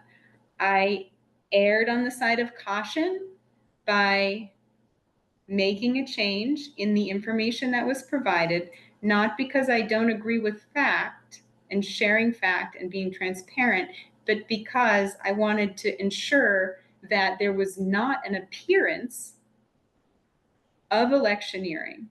For someone to say that looks like electioneering, in the same way that in the grievance with regard to what happened at Human Services, was there a solicitation of votes, or was there an appearance of a suggestion of soliciting votes? I think. So to rectify a lot of this for me, Mhm. and speaking as a committee person, and I think you should take the ownership, because you're saying things that are within your domain, not having time, resources, or the wherewithal to do it, that you own those things, not the committee. So when we have to answer to that, how we didn't know something or implied that we were a part of it, that you clearly own that. So we could say error to caution, how the terms that you're using, and make it simpler, that these were a number of significant decisions were made unilaterally by you because of those things, and just spell them out. So the decision I made to respond immediately to the complaint of an appearance of electioneering, I will own that. However, if it is agreed upon by committee members that data of number of nominations received by candidates is important to share, we can certainly include that in the dossier of information that will circulate to the full board. For me, you have to say how I can respond to a crisis or a complaint prior to informing the committee that there was a complaint. Pascal files a complaint. I respond to him before I let the committee know that he made a complaint. You have to qualify that. In some cases, Russell, yes, as the chair of a committee, there is a responsibility to triage an issue. That is sometimes necessary. In these cases, there was a necessity, I felt, to respond. Again, in that hesitancy, you violated us as committee members because you are responding to a complainant, whatever that is. I'm saying it correctly, I'm getting tired too. You responded to who was filing that without giving it a thought of action. Let the committee know this so you could have a combined response to them that would have been a collective. So Russell, just to there are, in certain cases, unilateral decisions that committee chairs make. I've tried to be as inclusive and fair about the processes when information was needed as possible. Right now, it's 8:56, and we do have to get to a conclusion. If I hadn't, we've been engaged in conversations, and I was saying to you in the process, we're gonna stick to bylaws and past practices. If there are any decisions, there are things that are rotely have to be done, deadline due dates, that doesn't require the committee knowing all those or have to sign off to it. But if there's a decision that has to be made, opinionated or otherwise, that takes more than yours, contact the committee. Said that to you, stated you a number of times. So I hear you. However, we need to move forward. Okay? In that, in order to resolve the issue regarding Sage Mason's complaint about optics,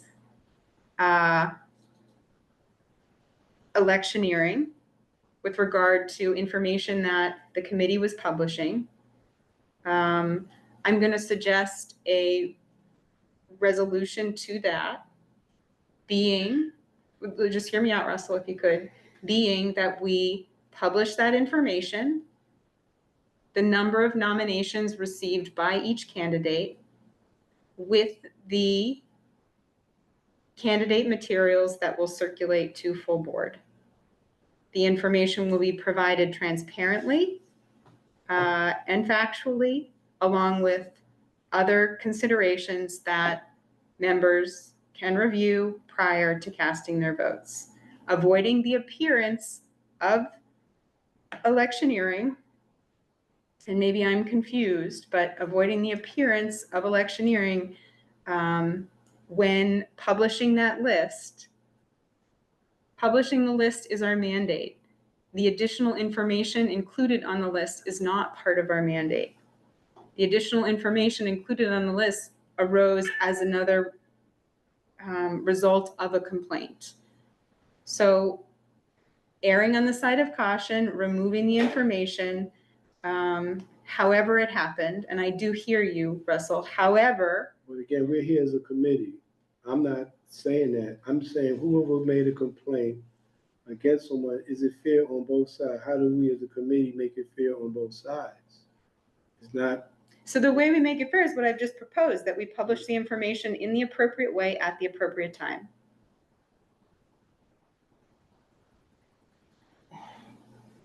Can we agree that that will then resolve the issue?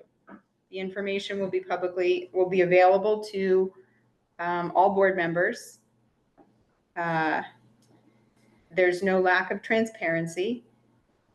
The only issue is then a grievance amongst the election committee members about communications.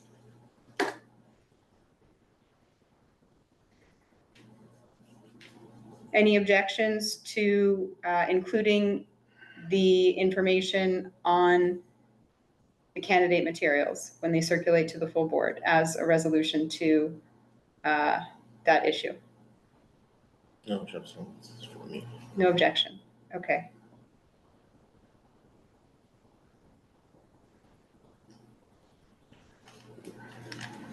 No, can we swing back to the first thing we discussed? Whether to take action or no action? Is it grounds for disqualification or just a formal like notice? Sure, yes, we can revisit the Human Services Committee issue. With the preface that very often in other situations where there are violations of conflicts of interest or EEO or other policies, their notification and education are corrective actions that are often taken as first steps. So I'm not an expert in these things, and given our short time frame and our mandate, along with the understanding of the limitations of what we have rules for, I would urge the committee to strongly consider whether those types of corrective actions, education and communication, along with ensuring that similar incidents don't happen again, with the understanding that if they do, it would be grounds for consideration for removal as a candidate. Which would be put forward in writing to both the candidate nominee who committed the offense, and would be provided in copy to those who made the complaint. I've not requested names of those who've complained, and I don't think that it should be directly addressed between the candidate and those members of the committee to avoid further conflict. Any other thoughts? If I may,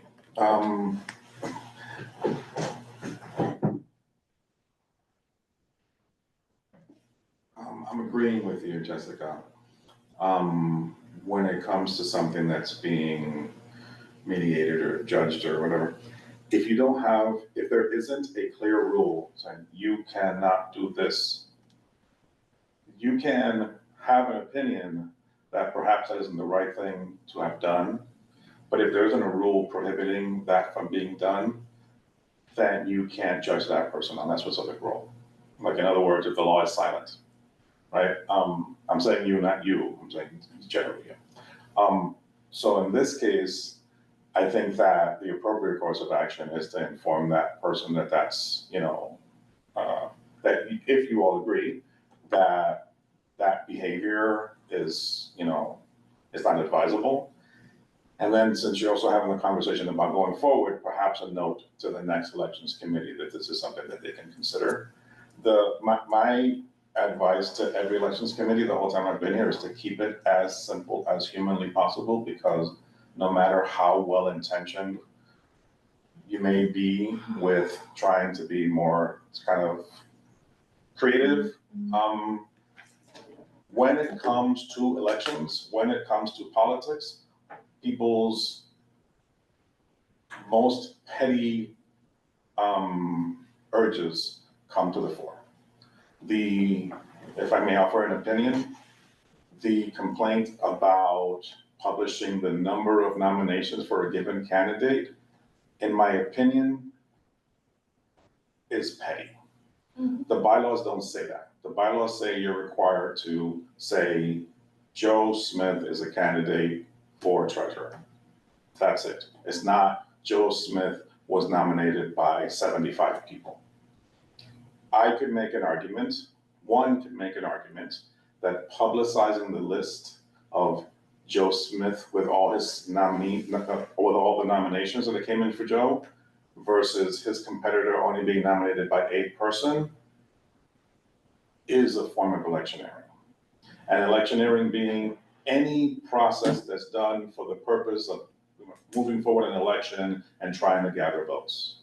I applaud you guys for being thoughtful about this exercise, as thoughtful as you've been.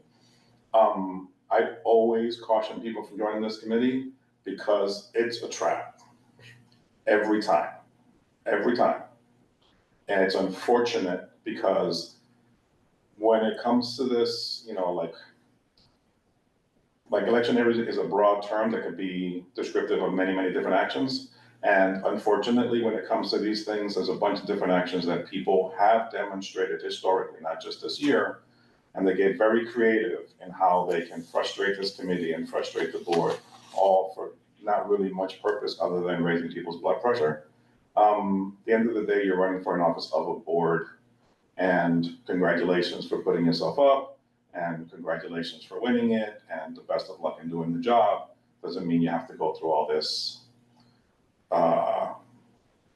like upset to get to that point, or to drive whomever is volunteered or to, you know, accepted an appointment to an elections committee trying to do the best that they can. That you guys have, after all these meetings, dedicated another 2.5 hours to this conversation, demonstrates that you're willing to have the conversation and that you're not giving anything short shrift. I think it's fair of the rest of the body to accept that you're trying your best to put forward a process that you think collectively can work and would be to the benefit of the board. Whether it's perfect or not is, you're just people. So there's no expectation of perfect. You know, I've been to many of these board meetings at other boards where people just shout out from the back, Russell, and that's the election and Russell wins. You know, like, so that you guys are being very deliberative and trying and documenting everything, you know, give yourselves a little bit of grace, and, you know, you have talked it out in many different ways, and you've challenged each other, and that's also fair, and you've been responsive to each other. I for whatever it's worth, I would say, okay, let's go. let's move on, because it can just go back and forth, and they will tie you in knots. 1 year is you're calling too late. Another year is you're not giving me the nominations list. Another year is you said something in the meeting and time. Sometimes with this kind of behavior, for example, if we were to believe that someone saying this statement at a committee that if I get elected, blah, blah, blah, blah, is this very problematic thing. Because there isn't a rule, I don't think you have a leg to stand on to remove, but there is a lesson to be learned for next time. I would put it in bold for the next committee. Tell them you can't do this. Like, Pascal, sorry, Angel Sire too, said before about the eligibility criteria thing, like if you can't fill the whole thing. If that's part of your list of advice to your, you know, success, the next elections committee, that's excellent, because that saves them a bunch of time. So as soon as they get convened, they can go on that list and they're like, okay, of our 50 members, these 7 are ineligible. So they could produce a list of these 43 members are eligible for nomination. And that's it, that's completely nonpartisan, it's just what it is. To Kyoko's point, then Right? the confirmation is. And then that saves that next group from like pulling their hair out, like I would spend 5 minutes on this. Because I've learned from all the previous years that the minute you give them the 6th minute, then they're gonna want the 20th one, and you're gonna be here forever. I'm like, you got 5 minutes, dude, let's get the hell out of here. Sorry, what's going on? Thank That's you, all I have to Angel. say, yeah. So we have 5 minutes, let's get out of here. Well. You ever heard of that book, The 5 Minute Manager? You never heard of that book? Yeah. Buy a lot of those, hand them out. This is good. Those are That's small. important. Yeah, That's small. let's go. If I may just real quick, I will not be long-winded. I agree. Angie, thank you for that. So for me, it wasn't about what we were dealing with, it was about the protection of the elections committee and what we are standing in front of, right? I could really, and forgive me for saying this while it's being recorded, I could particularly care less about some of the grievances because some of them don't make sense to me. Some of them are absolutely petty, but in the sense of we are a committee, I think there should be the likelihood of a conversation before a decision is made so that we are protecting one another. So it is not as if, you know, we can't go to battle for our committee member if we are not having a conversation, pre-conversation about it. And that's all I'm saying. That's the only concern that I have. That came up, and I know what you're talking about, and it's been referred to a couple of times. And Jess had asked me, Morris had asked me about, open meetings law, and I have responded with, the text, because I can't respond any other way, right? Like, it's just what it is. That does not, it doesn't prohibit you from exchanging emails or jumping on a call real quick. The whole thing with OML, once you're in a committee, it sounds like Angel's putting handcuffs on you. But when you're not on the committee, then you want to know everything when you're on the outside, right? So that's the whole point. But it doesn't mean whatever question. A question came up and only Jess was there to hear it. Doesn't stop Jess from shooting an email quickly, right? This is an example. To the committee, hey guys, this came up. I'm thinking A, do you guys think B? Let me know. I need to get back to them within, 24 hours. There's nothing prohibiting you from doing that. If you're going to be conducting a series of things, then an argument can be made per OML that you're conducting business. And then, we don't have so far the kinds of people that attend our meetings that submit what are called Article 78s. But I always advise in such a way to avoid us ever having to face this. It's an action that you can file as a member of the public that will reverse a position of a board, right? So I always advise you guys conservatively, so you avoid that. You're ahead of it, so that you don't run into somebody comes in, I have a foil. I'm like, not a problem. I have all our materials online, so I'm not scared of your foil, and I'm not scared of your 78, because I always tell you guys, I'm like, just in this line, because eventually you're gonna run into that person that has nothing better to do than do a 78, or is motivated because you upset them, and they're like, all right, I'm coming to get you. What can I do to get you? And then your hands are tied, and you worked so hard to craft a position, let's say, right? And you're very proud of your position, and here they come a year later, and your position goes right in the garbage. So that's why I advise the way that I do. I'm not trying to be difficult. I know it's annoying, but it's just to protect you guys to the best that I can. But yeah, you can just shoot each other a quick email, text, or So, thank you, just don't Angel. abuse it. Erred on the side of caution, right or wrong, whether it, shot the process in the foot a couple times. I think the sentiment of why we're all here to move the process forward is well-intentioned. So perfection is the enemy of the good. We know that one. Perfection is the enemy of the good. So with the recognition that what happened at the Human Services Committee was improper, following up with a written statement that acknowledges as such, points to the two violations from the conflicts of interest plain language guide, Pascal, which you confirmed relate to what happened in its appearance, perception, and acknowledge that it was discussed and that we're going to proceed with things as they stand. I will circulate the memo to the committee before we put it forward for any feedback. Does that sound reasonable? Yep. Okay. Including the number of nominations on our circulating material as a way to resolve that grievance. I do think it's factual information and those data points are warranted to disclose. So including the information, is not electioneering, it's just a statement of facts. So in the right way, at the right time, I think can also move forward with that. Nye's issue was resolved in the moment. Electioneering is addressed both in our opt-in procedures with RSVP that we discussed at length. Thank you for that. And in the email that will circulate to the board with information about the election.